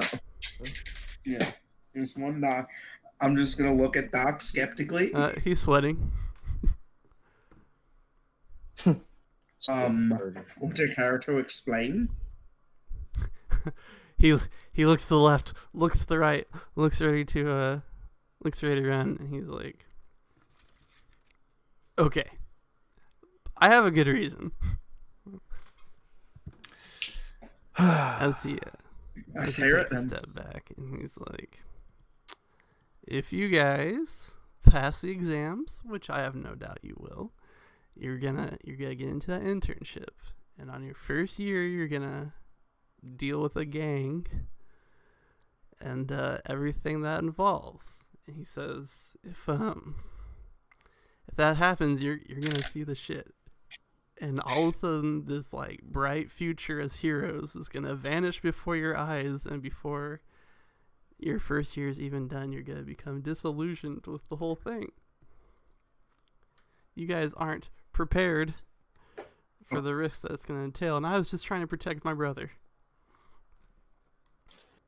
So you're telling me that because you're afraid we're going to be disillusioned about what being a hero entails, you want to hide us from the truth of what being a hero entails. Am I getting this right? He sighs and he's like, "I mean, if you put it like that, it sounds bad."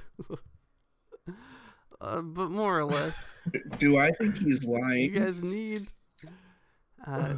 need more time to, adjust and get confident in yourselves before you go charging in and causing yourselves Is more he problems. lying? Roll me read an insight check. Insight. Say my worst. I'm probably just gonna believe him. I clicked on it twice by accident, and they both. And they're both really No. good, yeah. Yeah. Right, so I believe him, but I'm gonna go I'm like, understand. But do you have any idea of the shit some of us have been through? My friend died like before I even got here, and 5 of my other friends almost had their brains eaten by a gang of rat-tattas with machine guns and a cannibal monkey. And just last week, my other friend shot herself in the head to keep us from dying. Boy, you've Know what I'm getting myself been into. busy. What was Vibrance saying? all right, so I kind of see where you're coming from, but is that really all the reason you had? Because I'm pretty sure that if you were to just do this normally in the school or to find out, like, you'd probably get in trouble at the ending. Simply, so are you sure you don't have any other reason why you may have been? Roll your insight. He's like, "No, guys, I promise. That was my only reason."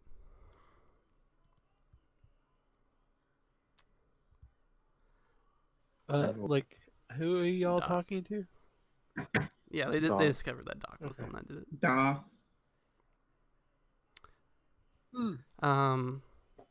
Okay, the greatest RPG ever made is Legend of the Five Rings, and one of the stats it has in it is the sincerity skill that you roll to, like, if you're telling the truth, to like see if people believe you or not. God, so you can be telling the complete Yeah, and truth people are just like, "I don't and believe it." still. That sounds great. Oh, No, Oh, that let's does, talk yeah. flawless hero. He knows people so well. I don't even know. It's not. I don't know. I guess persuasion. Who knows? Oh my god. Well, if he's lying, it's deception. Oh! Oh. Man, flashing at you, I look up like, wait a second. Flashbang Hold up. pulls himself out of the table. Listen here. Yes, Flashbang. He's telling the truth.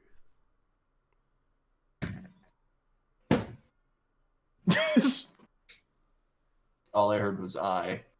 What did I do? Flashbang, Doc's telling the truth. Ah. He poisoned everybody because he wanted them to like just miss the tournament so that they wouldn't be disillusioned by, because once you strive to achieve your dreams, you lose the possible future that dream represents. Just like Angelus Novus. Right.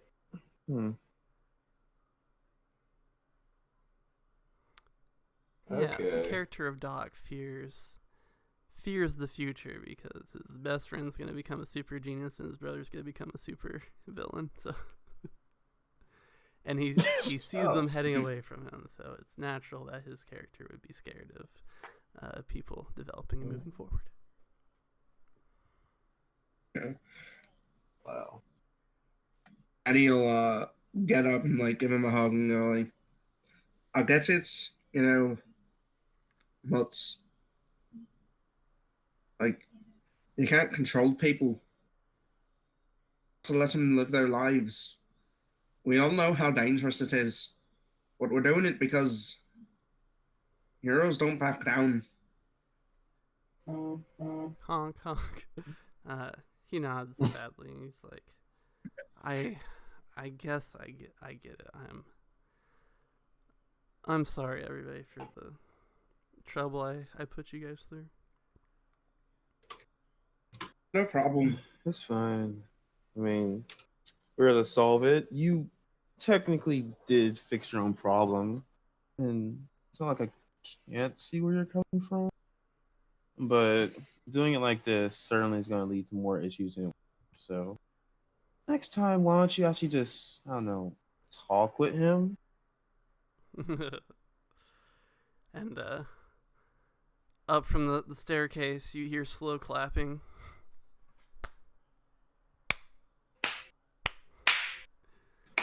And it's Monarch. He's standing at the top of the stairs, looking very haughty, and then he like just suddenly like curls over, and he's like, "Oh!" And his brother's like, "Oh yeah," and tosses him some spit. I guess he just spits in his mouth. Just let me drool in your mouth. Very hot. And they're brothers, so it's even Come better. here, brother. Let us exchange bodily fluids. Oh God! Don't say it like that. So he comes over to you guys. His brother spits in his mouth. He swallows it.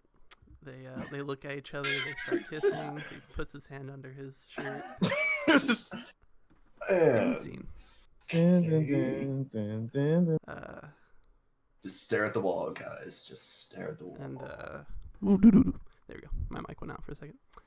Doc's like, "Hey, James, I'm really in James." Like, does that Big Brother thing where he like anime thing where he like punches him on the top of the head and sends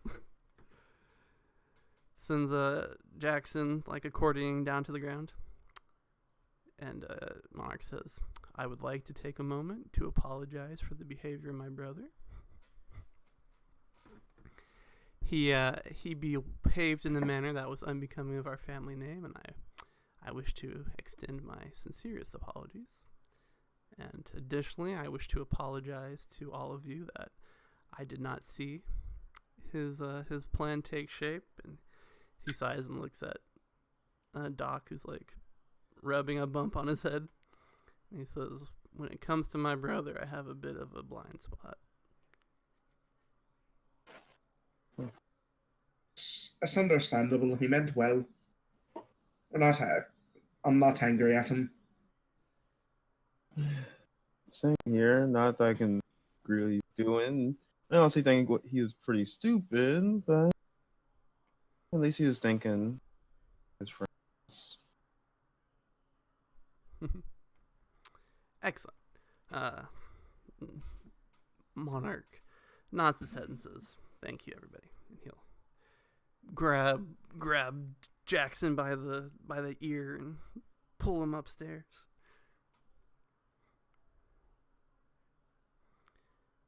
And with that, everybody can get 3 hours of sleep. No, wait. What about that girl? Shouldn't we, like alert campus authorities or something? If she can teleport to pictures, it's not gonna really help. Yeah. But I mean, they should still know. You guys do what you want, but I'm gonna go tell my mom. Actually, I guess that's a pretty good idea. Addie's always running to the Just mom. try not to let her know too much about what happened to her and how you found out about it. That would be helpful. We still haven't seen Chad. Alright, you guys go upstairs. You open up Chad's room. He's like, there's a really bad show that had Joel McHale on it, but one of the funny jokes is that he like sleep brags. And so he's like, Yeah, I'm only 5% body fat. I haven't done something. Stuff like that. 90, the other 95% is hot air. Sweet. You tell your mom they'll be on a lookout for a redheaded girl that goes through pictures. She's looking for Chadwick. Excellent. Oh, that Chad, right? Yeah, he was Ralphing in the toilet. So Yeah. you're like, Chad, you have a stalker, and he's like, oh, tell me something I don't know.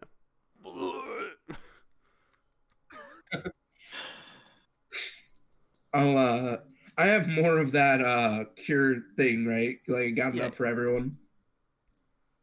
Yeah, I give him it. Okay, moving on from this scene. We are heading towards tomorrow, the day of the big tournament, and by way of getting there, we're going to engage in a flashback.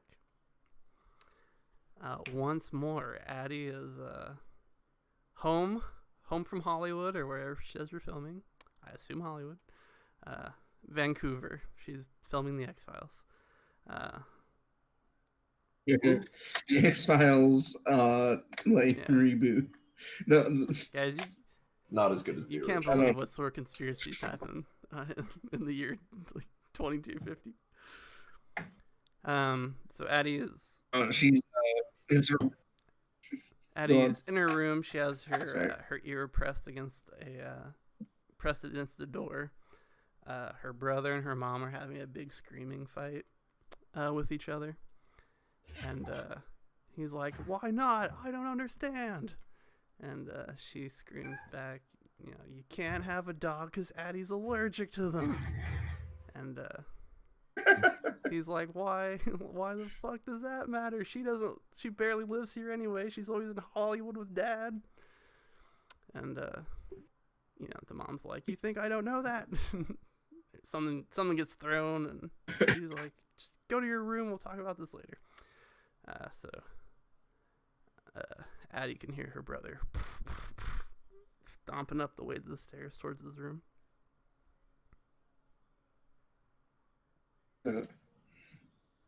She'll open the door, sort of like sheepishly, and run. And he doesn't turn around, but he's like, what? As he stops in place. I'm sorry, I'm allergic to dogs, but have you ever seen the show Jimmy Neutron? No. Well, it's about a boy genius who has a robot dog. Maybe we could put our minds together. It's been a while since we did a family project. Like a twin project. We could put our heads together. And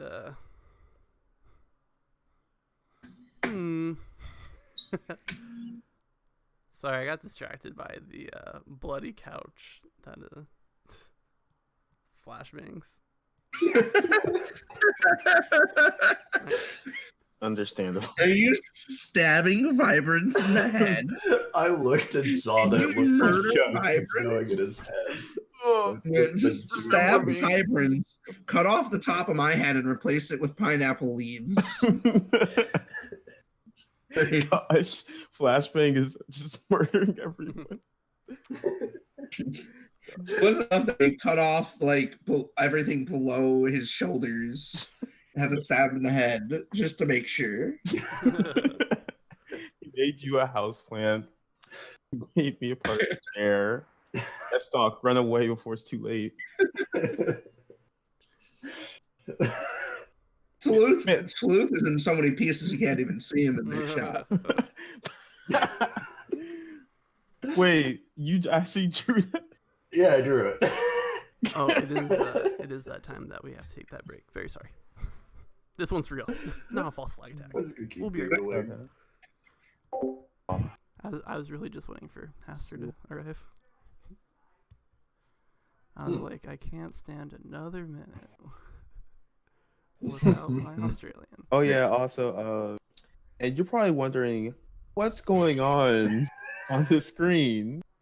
I'm not, it's so obvious. Like, and you see, for some reason, our GM decided that it would be a good idea to leave Flashbang unsupervised, and we see how that turned out. This is what happens when Flashbang is left by himself. Yeah. So he made Addie into a pineapple. He made me a part of the couch or something. And he stabbed me. S-Dog seems to be fine for some reason. S-Dog's just watching. You guys saw him last week. Nobody wants to touch him. S-Dog's yeah. I was trying to think of what to do with the loner on the couch, but I just couldn't figure anything out with my meager art skills, so I left him alone. Alright, I wonder if you can clean this by any chance. I don't know, like the old... Oh, I should have turned him into the Deadpool thing. That was good. The failure. Alas. Missed opportunity. Okay. Oh yeah, so... Wait, was it a missed opportunity? Yes. There. Gosh. The man's a genius.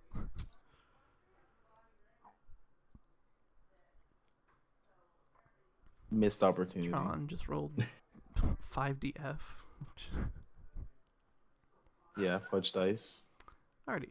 So when last we left, 20 minutes ago. Oh, everyone wants to see.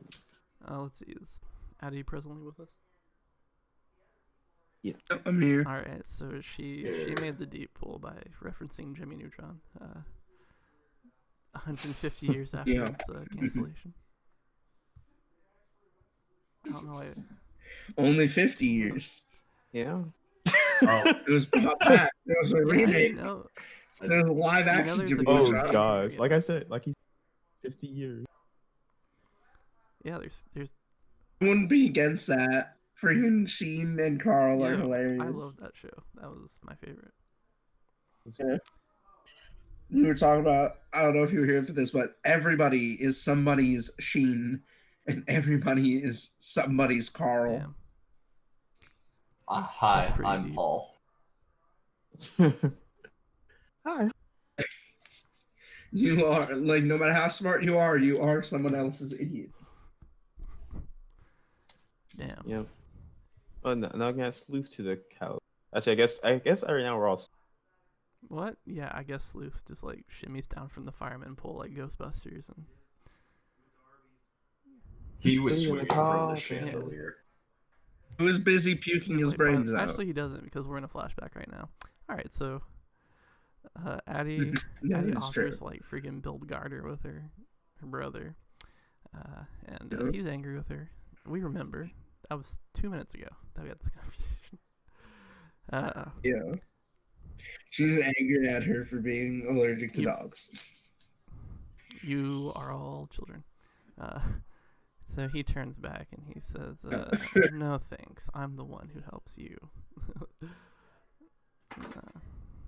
He goes to his own room to play a simple plan. And slams the door. Okay. And, his door being slammed matches perfectly with the bus door opening as all the students at Phoenix Academy. Yeah, thank you for the sound effect. It was very Oh good. no, that Edgar Wright transition. I'm great. So you all head off the bus into the stadiums. There are people. This is like a sporting event between the two academies, so it's like a big publicity thing. So there's like police keeping people behind barricades and taking pictures of you and stuff like that. They're buying tickets to get in. Somebody will, of course. Everybody here, I was like, who's the most attractive person? Everybody here is like too attractive, so everybody's just like, everybody in this academy is just like gorgeous intellectual gods. And everybody at 6 stars is clowns. So I guess by default, Hey! Skelly has a really nice bone Skelly structure. has like 30 charisma. It's crazy. I guess Addie by default as the international superstar. Some people like wave over to you and like try to beckon you close to see if they can get a selfie with you. She'll do it. Yeah, she'll go and take selfies with Sweet. them. So this is an important plot point. Practice. They actually want to get kabuki with you, which is like 2250 like TikTok or something like that. And so it's like a gift or something like that. So let's do it. You do a GIF-worthy movement, and they're like, "Oh, thank you so much," and they wave you off, and they're like, "Oh, good luck, good luck." Dude, have fun. What if them wishing you good luck gave you like the lucky advantage? Wouldn't that just blow your mind? You're like, oh, their quirks. That's their quirk. Love. They can bestow people with good luck. And what a quirk is. For some reason, Flashbang is like the icon on 5 different maps.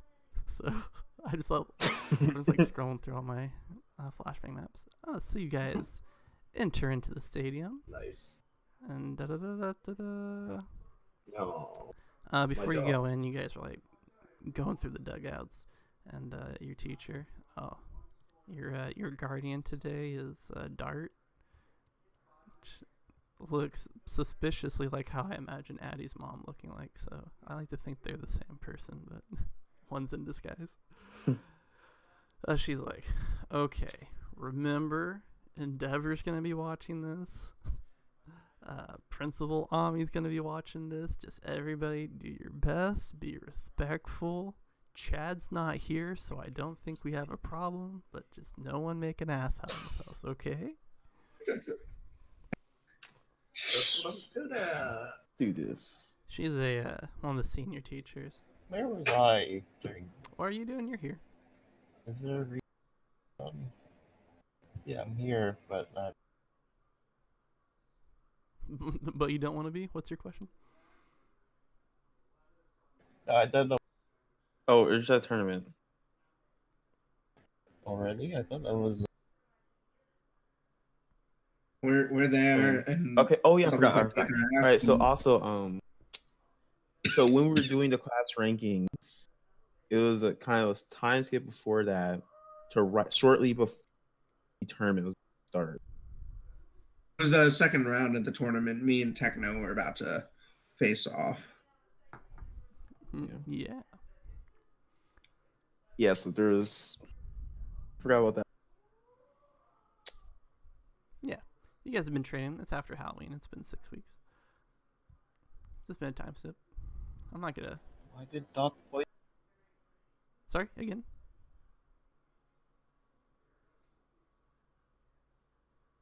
Sorry, you. You're like breaking up very bad for me, so I cannot hear you.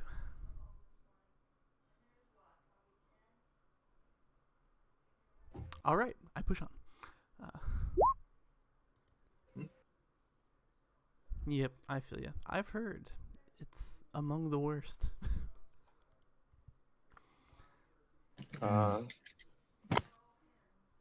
So obviously everybody here at the top's your classmates and fellow classmates from.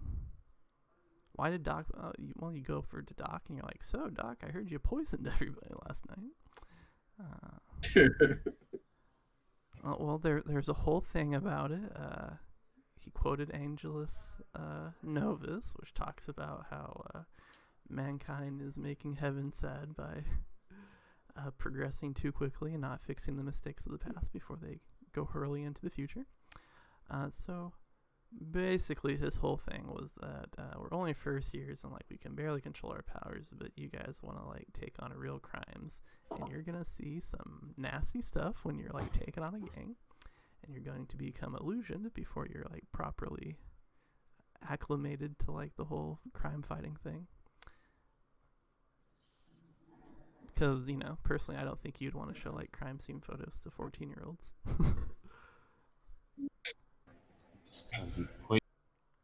So Doc was just of the opinion that if you guys see that too early, you're gonna like lose faith in becoming a heroes, and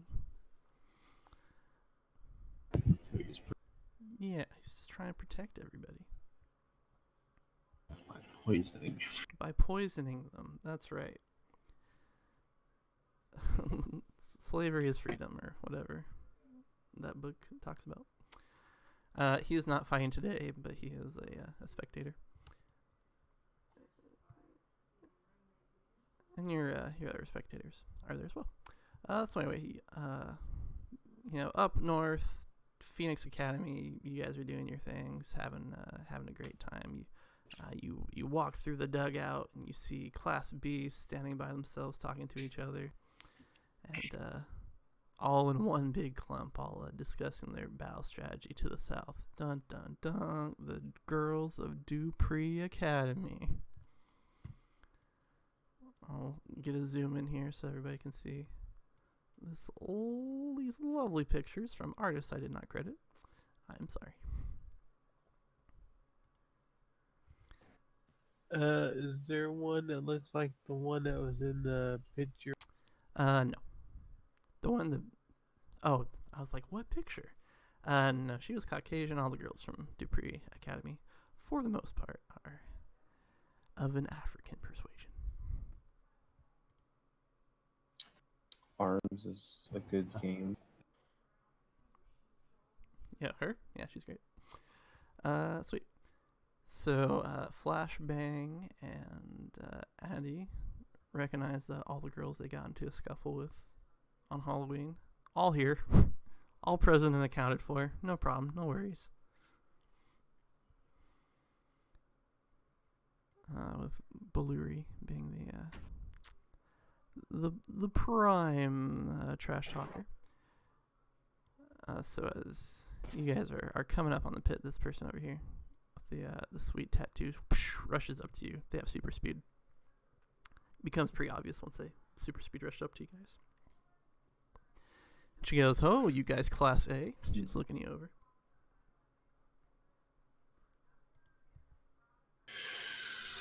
Yeah. This is one of the girls who stole the teddy bear, right? This one's not. Where? I'll sequester those girls off into their own little. There you go. These three on the left are the ones that stole the teddy bear. Okay. But this one has tattoos and they have like energy coming off of them. They're almost Super Saiyan. She's looking up as talk, and she says, "You've got the aura of a leader about you."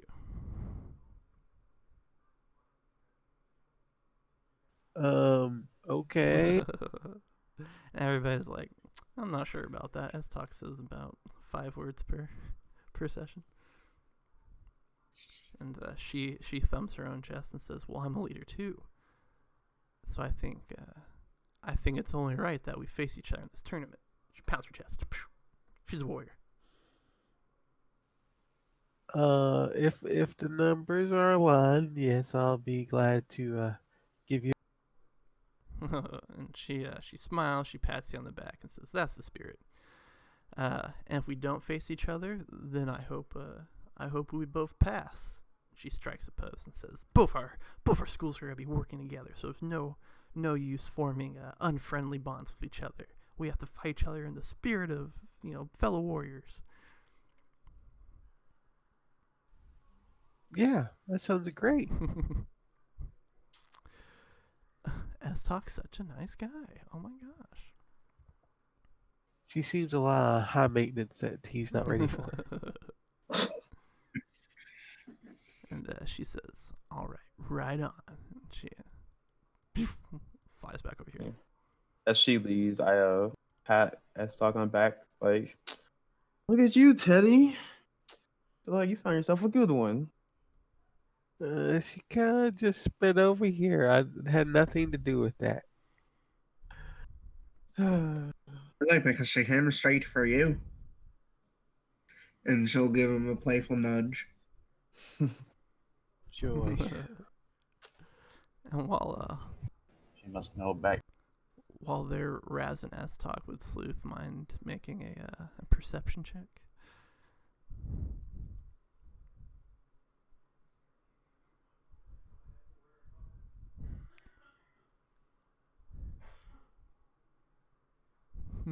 Maybe. Here we go. A 20. Wow, bad.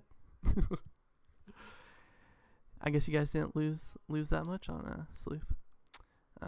So Sleuth, of course, as he's walking by, he's checking the competition out with his all-seeing eyes, squinting like rock when he looks across the field, and he locks eyes with the Moth Girl. And the camera goes into slow motion. Lights pop up behind her, and some dramatic porno music starts blaring out over the stadium speakers.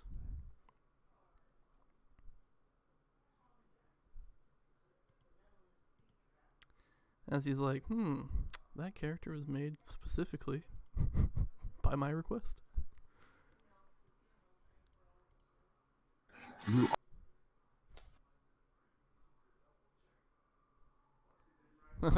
And unfortunately, his internet is so terrible I can't get a single sentence out of him.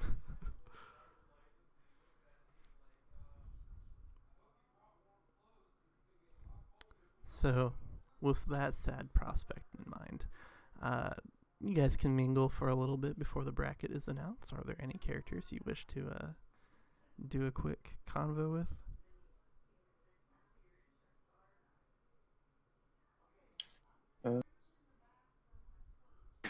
Sleuth. I'll go over. Oh, Hello, how are you doing? You can go.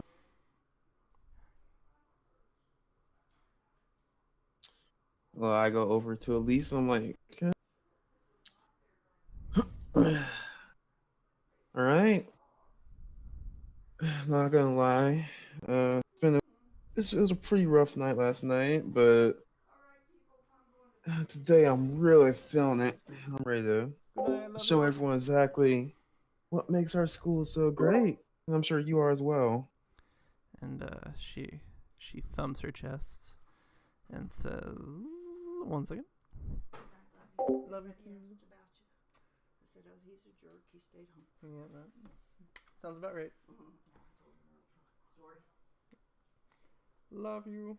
Love you too. Glad you're back. Thanks. Sure. I'm back.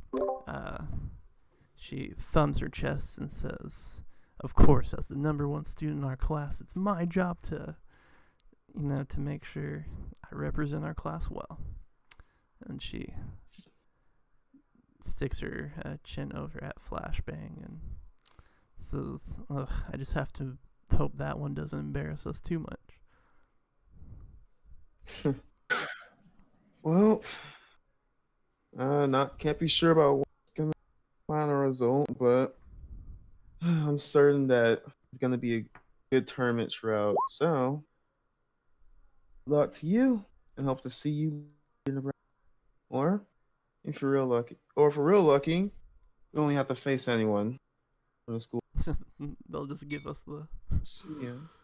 gives license. Excellent. Okay. Sleuth. Internet permitting, is there anybody you wish to talk to? Who dis? That is the that's your like It's a cat. teacher that's escorting you guys today.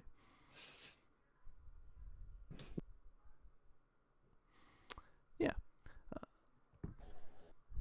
Greetings. Ew. What? Indeed. I hear you. You guys hear Shut him? I'll say hello. Okay, you will say hello to who? You know, this. Yeah. The science Oh, boys. of course, the squad, handsome boy squad. Every time I see them, I'm like, they have to be the most gorgeous people in the whole school. Can we just talk about how Addie's brother is just like permanently behind a weird grain thanks to that picture?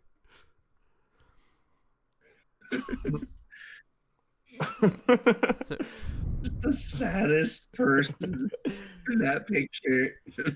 that's me every time I have to eat a salad too. Eat your salad, Fran. Yeah. Sweet. Now I was imagining him always just carrying a salad.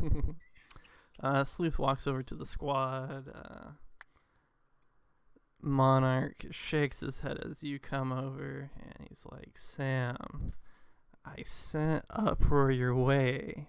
I gave you the chance, and you still got taken down by Chad.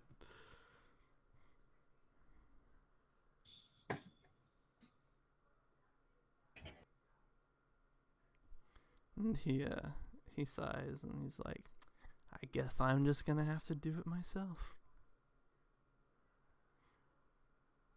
What, deal with Yeah, deal with Chad. He almost killed my brother. Yeah, well, Yeah, you almost killed the entirety of. Oh yeah, I was watching the tapes. If you're not. Yeah. He's not an easy one. I'll look at Doc and say, you should be glad, though, that Addie at least made you cry.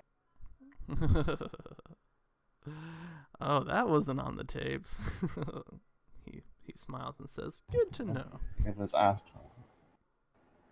It was an entertaining during the post-event. You should look into this Addie, Doc. She seems to. Sleuth is very wise in some ways, and in some other ways, very blind. And Doc smiles and adjusts his hair, and he's like, are you saying I have a admirer? You need to get full of yourself. And he like sighs and slumps his shoulders. But yeah, she did seem to forgive me pretty quickly for poisoning the class. And he nods his head. He's like, yeah, there might be something there. I'll think about it.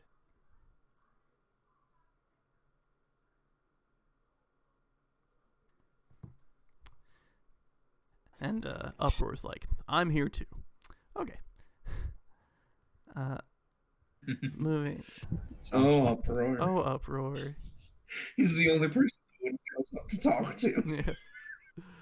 Yeah. Addie's doing her own thing, so I'm gonna skip her. Loser. Flashbang.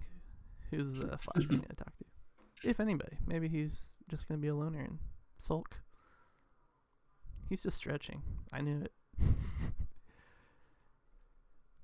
Only 18 limber up. Oh, Flashbang's one of those guys that like goes to party and like slumps against the wall, like waiting for people to talk to him. S-Talk has declared triumphantly and in one voice that he goes over to hug his friend Hextress? Linda. I don't know. So, of course, S-Talk receives the full comfort and warmth of the hug of a 6-armed person. Sweet. And she says, "So, are you feeling nervous?"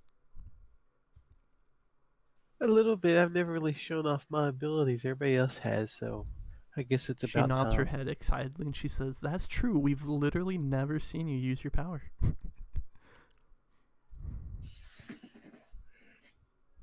So hopefully those years we sparred together will be of use. Yeah, and she looks over at the Dupree girls and she specifically points 3 hands at the one that was talking about you, and she's like, "Yeah, they look pretty tough. I'm kind of intimidated, especially that one. What that one who talked to you want?"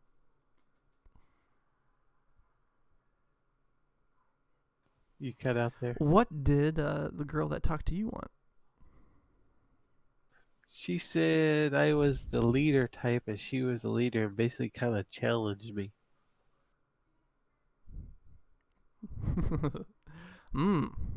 So you've already made an enemy for yourself.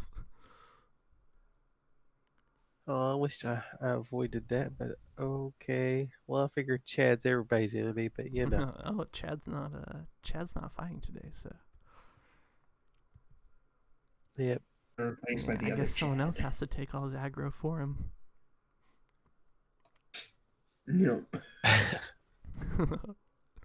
Did Chad do something new to piss everyone off?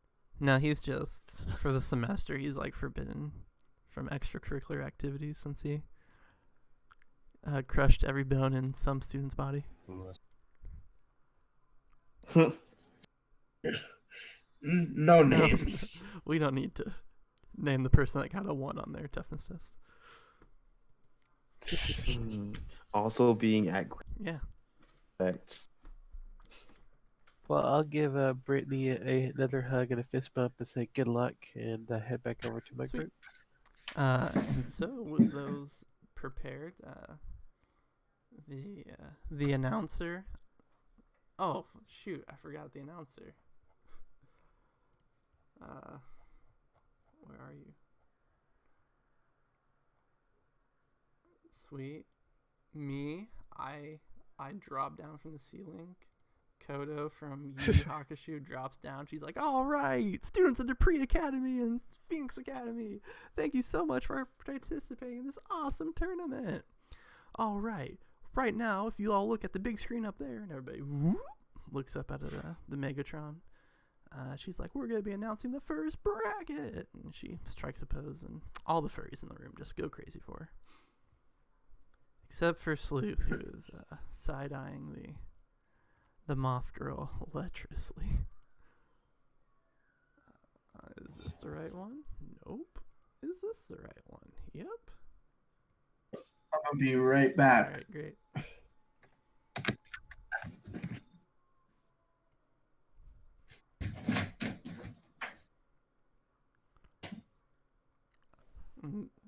Interesting. Yup. So everybody looks up the jumbotrons as they see their names all pop up on the thing.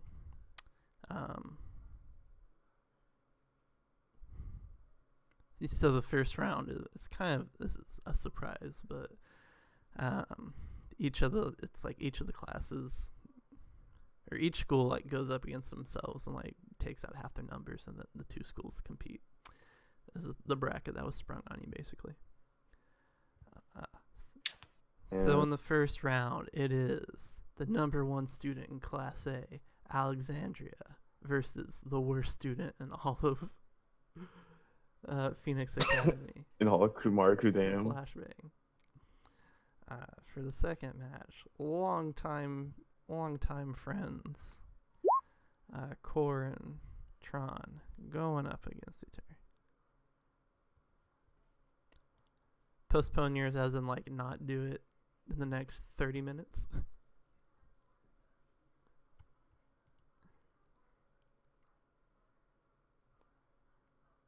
Yeah, don't worry.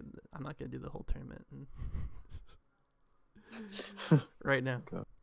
This is mainly the build-up episode. Longtime friends Core and Tron going up against each other. Then we have complete strangers Estok and Mako fighting each other. These two characters have never met, but I can already tell they're gonna have an explosive rivalry. She says, looking at the character sheet that has the rival in parentheses. Continuing the trend of people who don't know each other.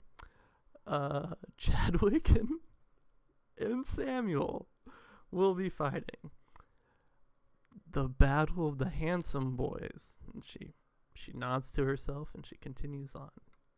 Most tragically, east of Eden, we have Caddy and what was his name? Addie and Addie's brother, and he was like, "My name's Brannigan." And she's like, "Right, Brannigan Callahan will be fighting each other. Sibling rivalry much?" Everybody's like, "Good one." Complete strangers, Hectrix and Tatiana will be fighting each other. Two powerful ladies, and finally, to continue the handsome boy fights, will be Monarch and Uproar against each other. And then she announces all the Dupree schools. But I don't have 20 names for you, so use your imagination.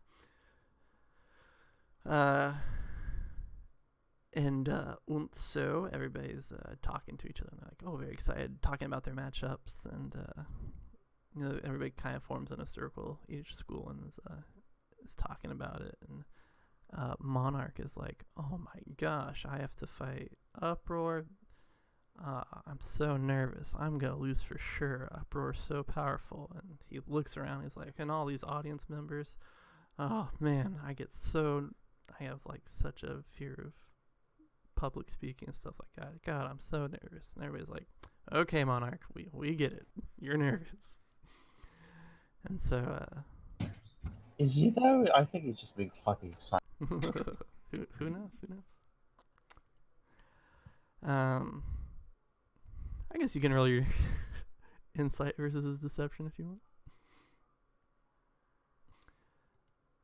He's already rolling deception, so it's pretty obvious. Oh, he got me. Wow. I'm back. She's Sorry about that. back again. D as in deception. Excellent. Oh. As always, the meeting of these two brilliant minds just perfectly clashing. Sweet. So the thing gets rolling. Our first match is gonna be Monarch versus Uproar. Our two combatants, please go to the dressing room and get dressed. And so they put on their hero outfits. One person puts on a hero outfit, the other puts on a villain outfit. Think about that, guys. It's pretty obvious. Mark. And so Monarch comes out on stage. He's ready to go, and the audience waits for about 5 minutes, and Uproar never shows up. So an NPC like runs in to ask Uproar what's going on. He's like vomiting in the corner, and he's like he's having like an anxiety attack. Suddenly he's very nervous and scared of appearing in public, and he withdraws from his fight, and so Monarch wins by default.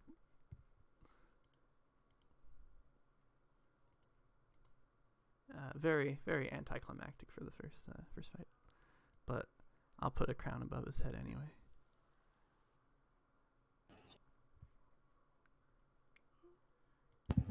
butterfly. The gay moth with Dink, dink, dink.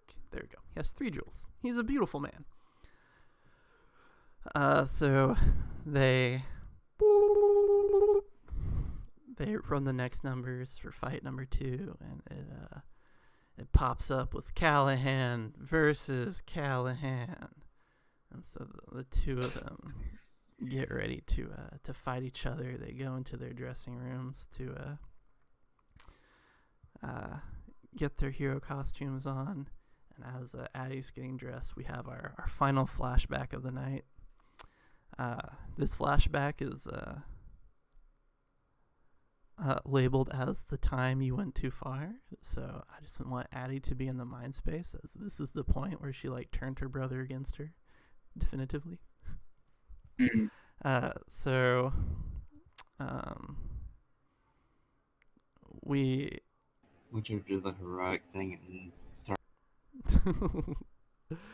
and so we were at the Callahan estate, Casa de Callahan. I could go all day. Castle Callahan. Need I say more? Callahan Manor. Anybody? We're there.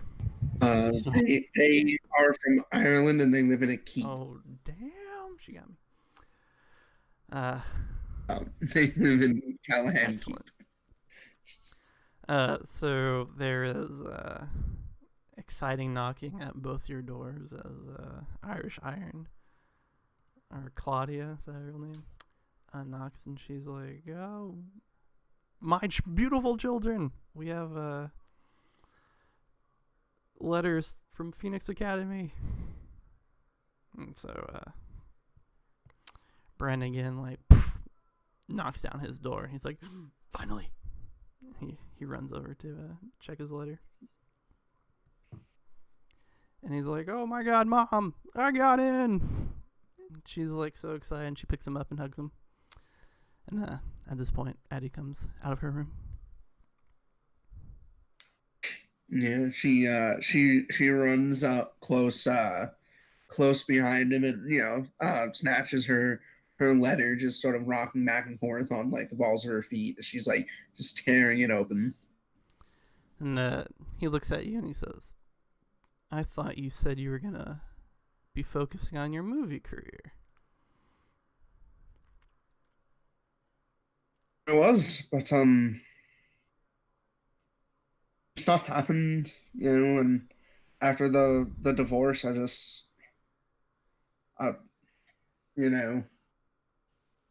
want to be with Dad right now, and I figured this could be a big step for me, and I'd always love to try, and I don't know, I just didn't know what else to do. And your mom looks awkwardly at the mention of the divorce, and she's like, well, open your letter. What does it say?" Yeah, she tears it open. There's no big plot twist here. Addie got into the academy. Yeah, and she's super excited, and she like tries to hug them both or whatever, and goes, "We both got in," and she like looks at him like really excited, and is like, yeah,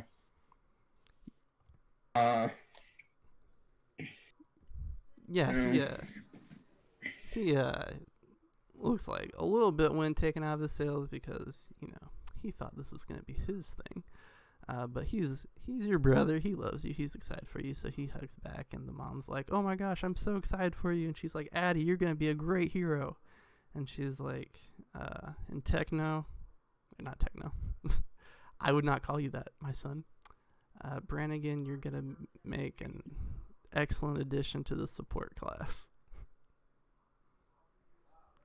oh fuck. And he's like, he's gonna go, "Yeah, I mean, just look at the dog you built. I mean, like your tech is amazing." And he grits his teeth, and he's like, "I didn't apply for the support class. I got into the hero class. And he like throws the letter down. And he looks at his mom. He says, "I'm gonna be a hero."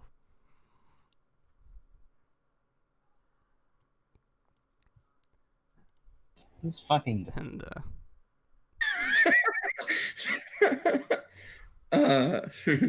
Addie's just looking super awkward right now, and so looking back and forth between these two.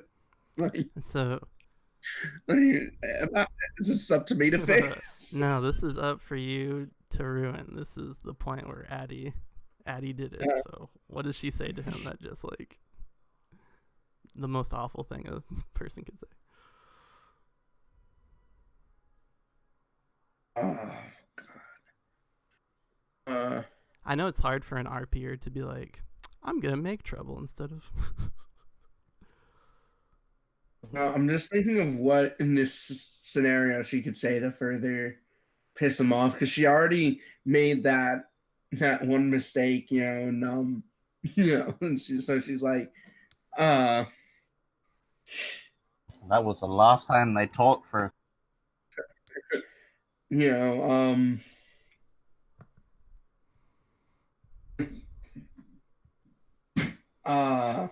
She sort of gets like a worried look on her face, because like her brother, even though they're twins, he's always very much been like the weaker of the two, and she's kind of protective of him, and sort of just blurts out, like, "What if he gets hurt?" I mean, I figured. Well, sorry, I thought the support class would be better for someone of your talents. I mean, with your tech and my firepower. And he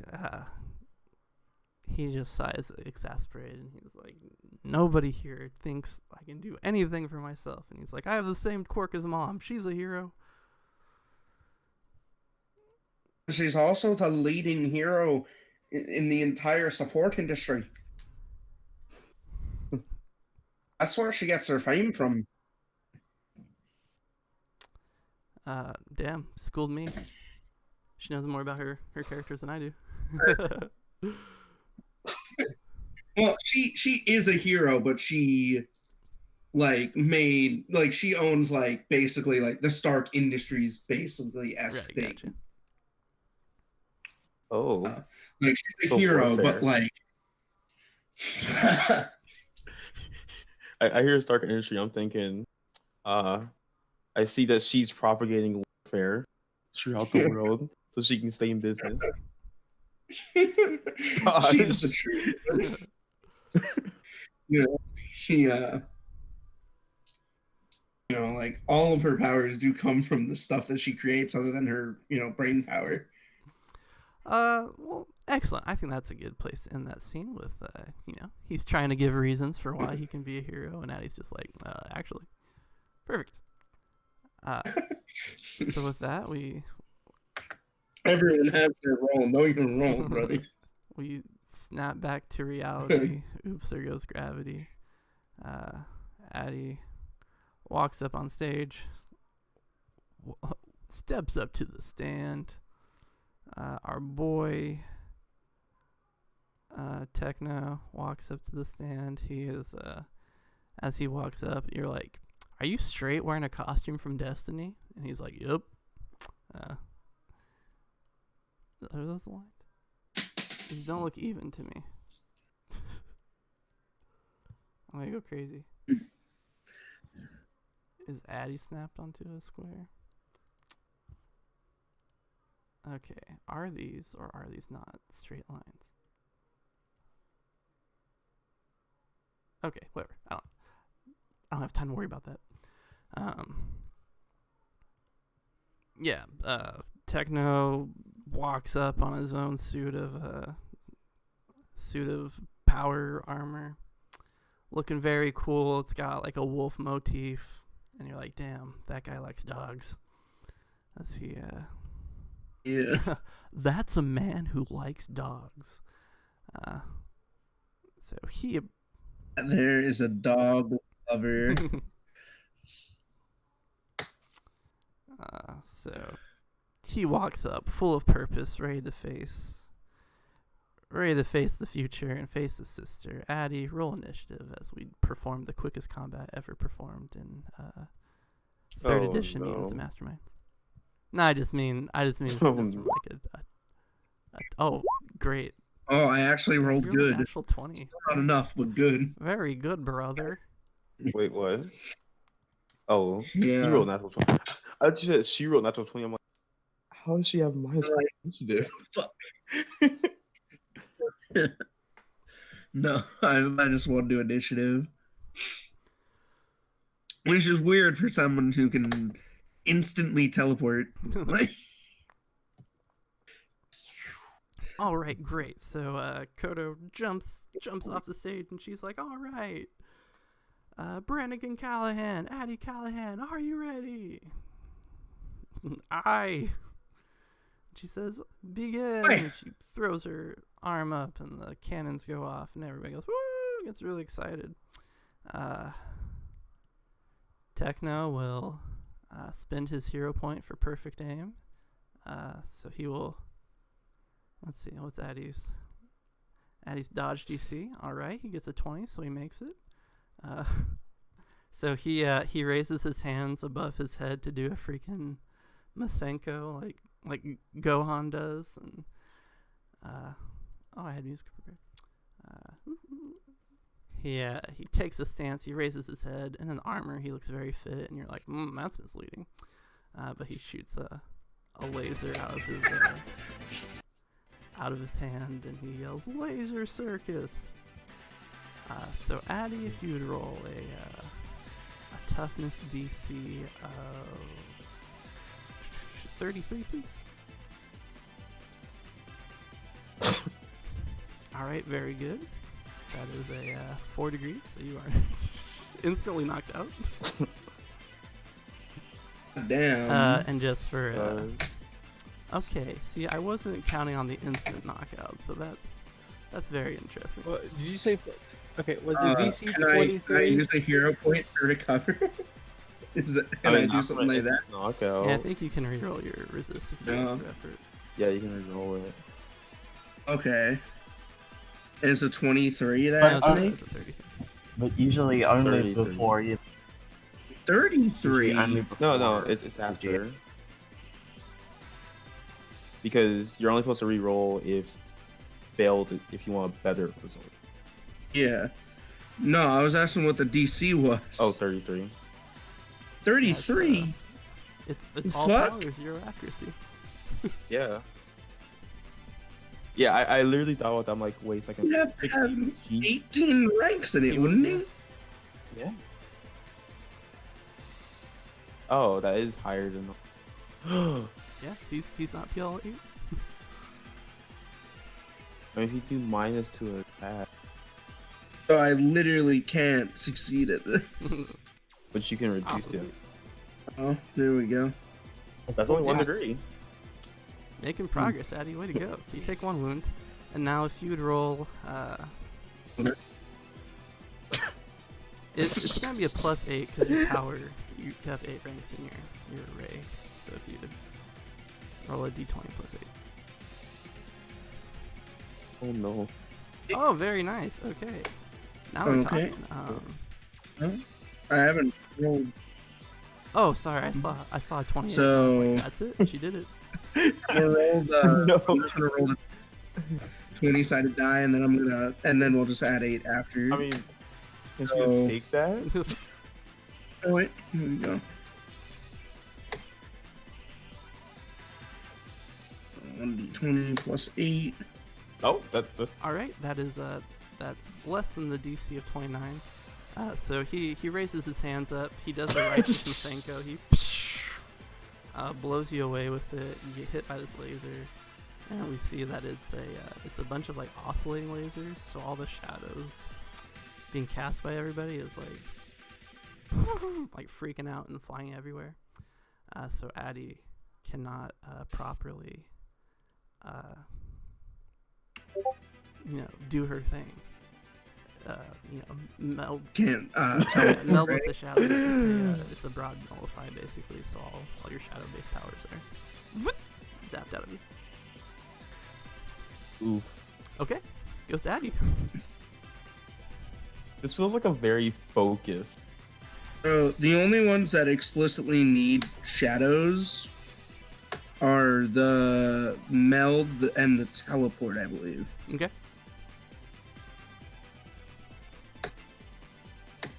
Oh, I'd still be able to do the other stuff, right? Yeah, sure, why not?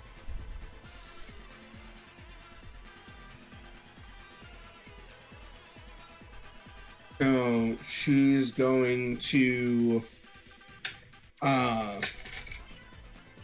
fire a bolt at him for first part. And this, correct me if I'm wrong, this bolt is made out of shadows, yes. It's called Shadow Bolt, but it's like summoning like darkness sort of thing. Like it's like Any word that's not shadow. Yes. It's like very specifically. yeah. It's shadow light. So I literally Necromancy cannot energy. possibly do anything.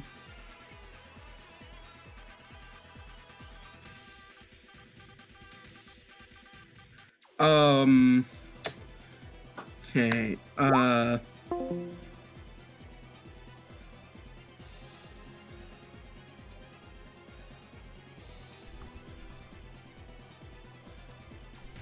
I'm like outraged by my own battle and stuff.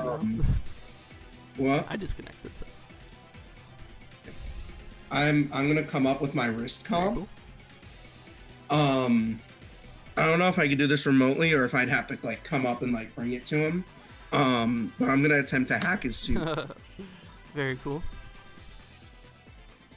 Yeah. Specifically trying to get this thing off so I can use my powers, like disable it. So I'm gonna roll technology. Yeah, it'd be like power stunting for like either an affliction or nullify or something like that.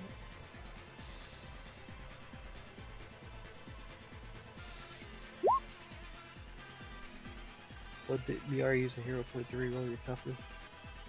Extra effort. Yeah. No, I have like my wrist comp, don't I, which allows me to like hack technology. Oh, interesting. It's just a tool from my utility belt. Yeah, sure. Yeah, so that's what I'm trying to do here with that 28.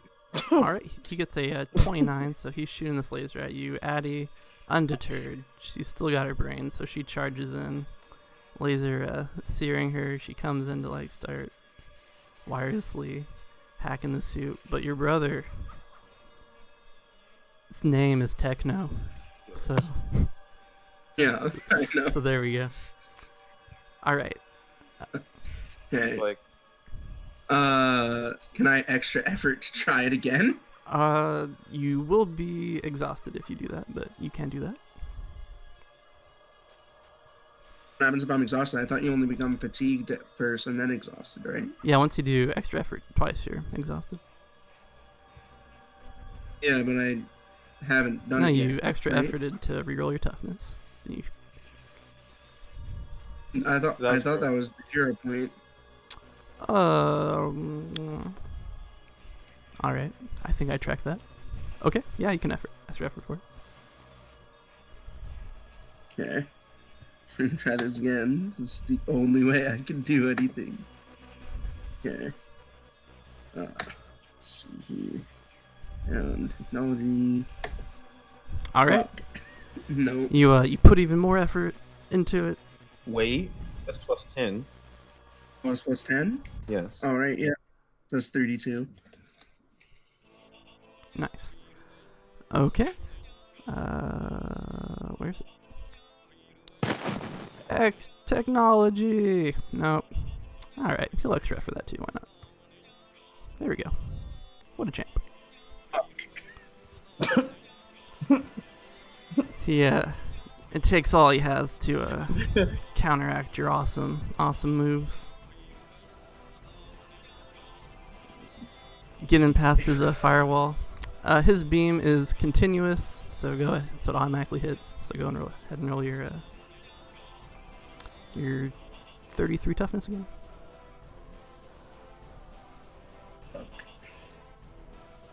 Okay.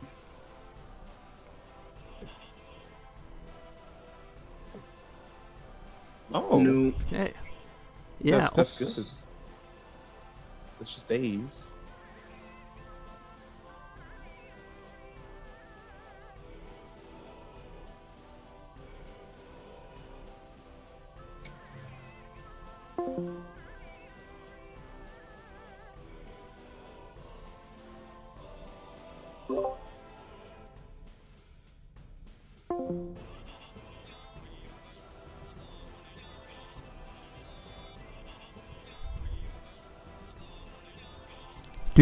There we go. My mic's like, Chris, you have 7 minutes left. It'd be a shame if a mic broke.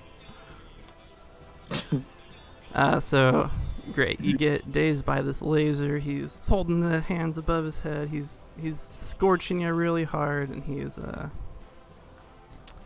I don't know quite how to phrase it. He's like, come on, Addie. He's like, you've had everything in your life just given to you. This is the one thing I've earned. Come at me. So it's your turn. Freaking. Yeah. The only thing I can do is continue to attempt to hack him. I can't use any of my Excellent. powers Almost like he designed the suit. in my, my physical attack without my shadow skin. Yeah, no.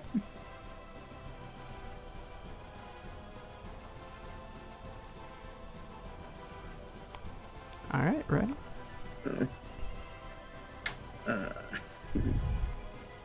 Oh. Okay, I don't even have to. I don't even have to roll for that. Okay, so I gotta turn this music off. We should, because he might get a 22. Just keep Well, he just needs to beat a 37 if that's possible. Is it possible? It's not possible. Anyway. Okay, so It is. Well, if he rolls a 20, yeah. So Addie is. Let me have this. Addie's getting shot by this laser. We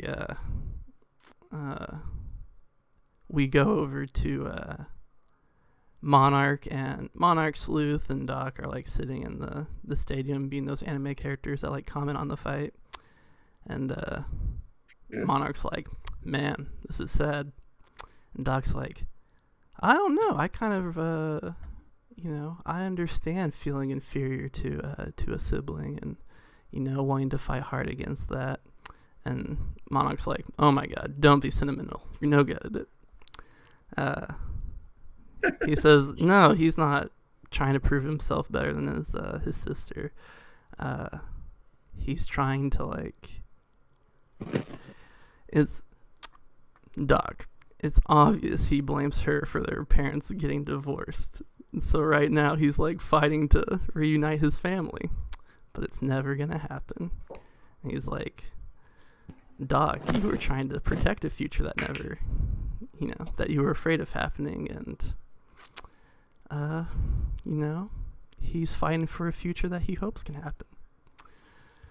And boom, there we go. The whole theme of the entire episode is people's different views on possible futures. I did it. I failed. I'm sorry. We had an hour gap. I apologize. I tried to do high-minded roll 20 games. So Addie, this is we flash back to you. You're just getting sizzled by this beam designed to destroy you and your powers.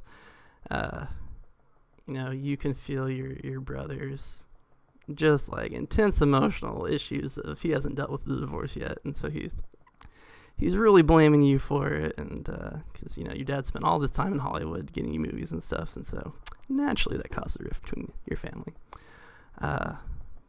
But Addie, Addie is a hero, and so this is her. Wait, let me play. You say run.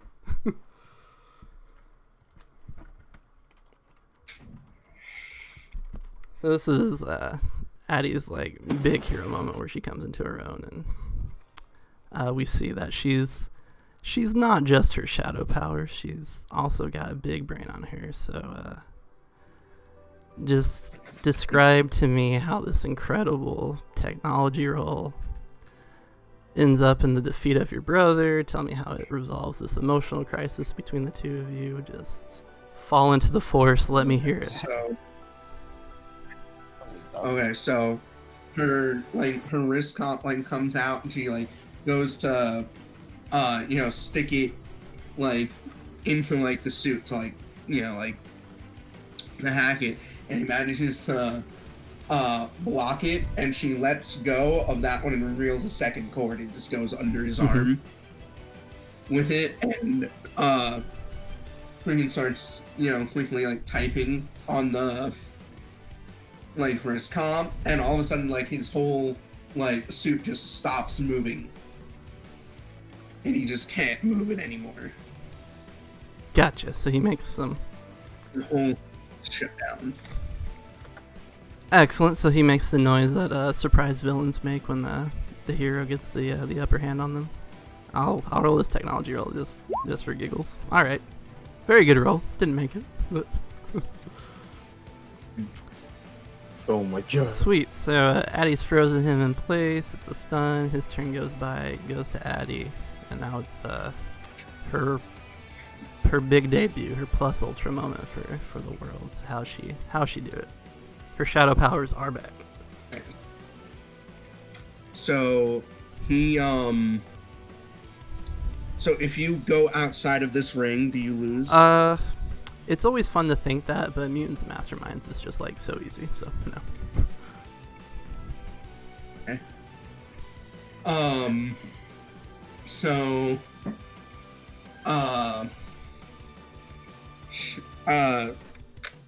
she's just going to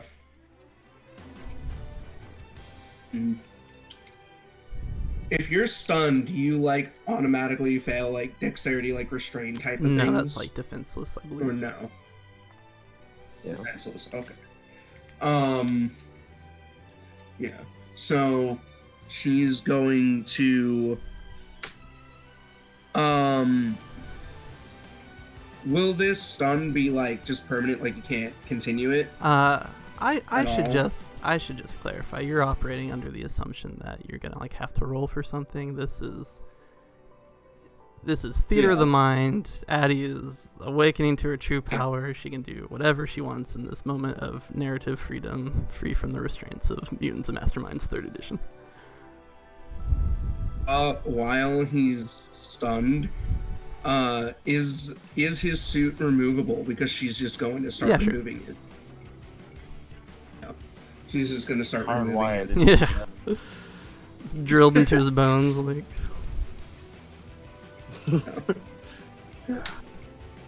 And she'll reactivate her freaking strength. Yeah. Awesome. So, Addie's. Is it like very calm? Is she very emotional while she's ripping it off? She's emotional, and she's just gonna be like, Mom and Dad wasn't her fault. It was neither of us. And he yells out, "Then why is he gone and you're still here?"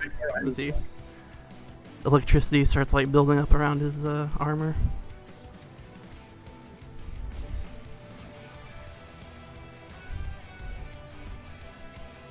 Don't know. I don't know why they got a divorce. They didn't talk to us about it. I just found out. Didn't even find out from them.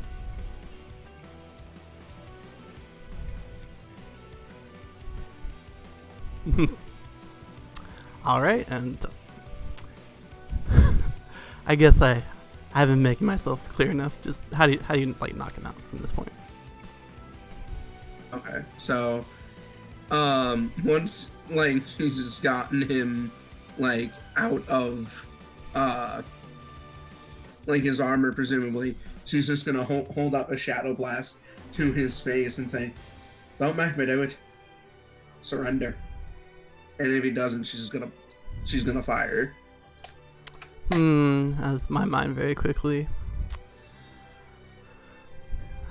wrestles with the emotional decisions of both. He doesn't surrender, so she pops him in the face and goes flying across the arena. He's out. Yeah. Alright. Yeah. I shut down the screen music. And she'll immediately run to go check on him. His like tongue sticking out his mouth, and he's like, "Well, I agree, S-Talk. That was a rough victory. He's not dead. Congratulations, you didn't kill your brother." Yeah.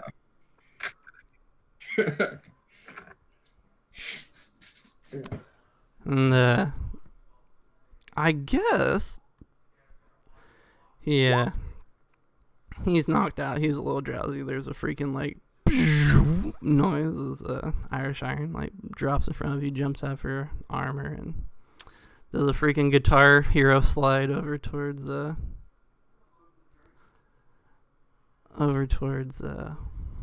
Brannigan to cradle him in her arms. And she's like, "Oh my God, Brannigan, I'm so sorry. I never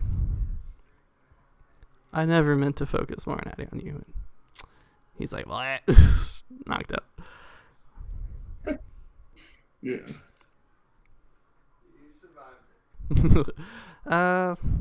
Damn. It's after all these depressing things I remembered I should probably take. You should take what? Antidepressant. That's I'm glad I could trigger that emotion in you. And so Brandon's just like, why do you leave, Mom? I don't understand. And she's like, not for public consumption, but she like picks him up and can have a conversation with him. And the two of them leave Addie behind, dramatically.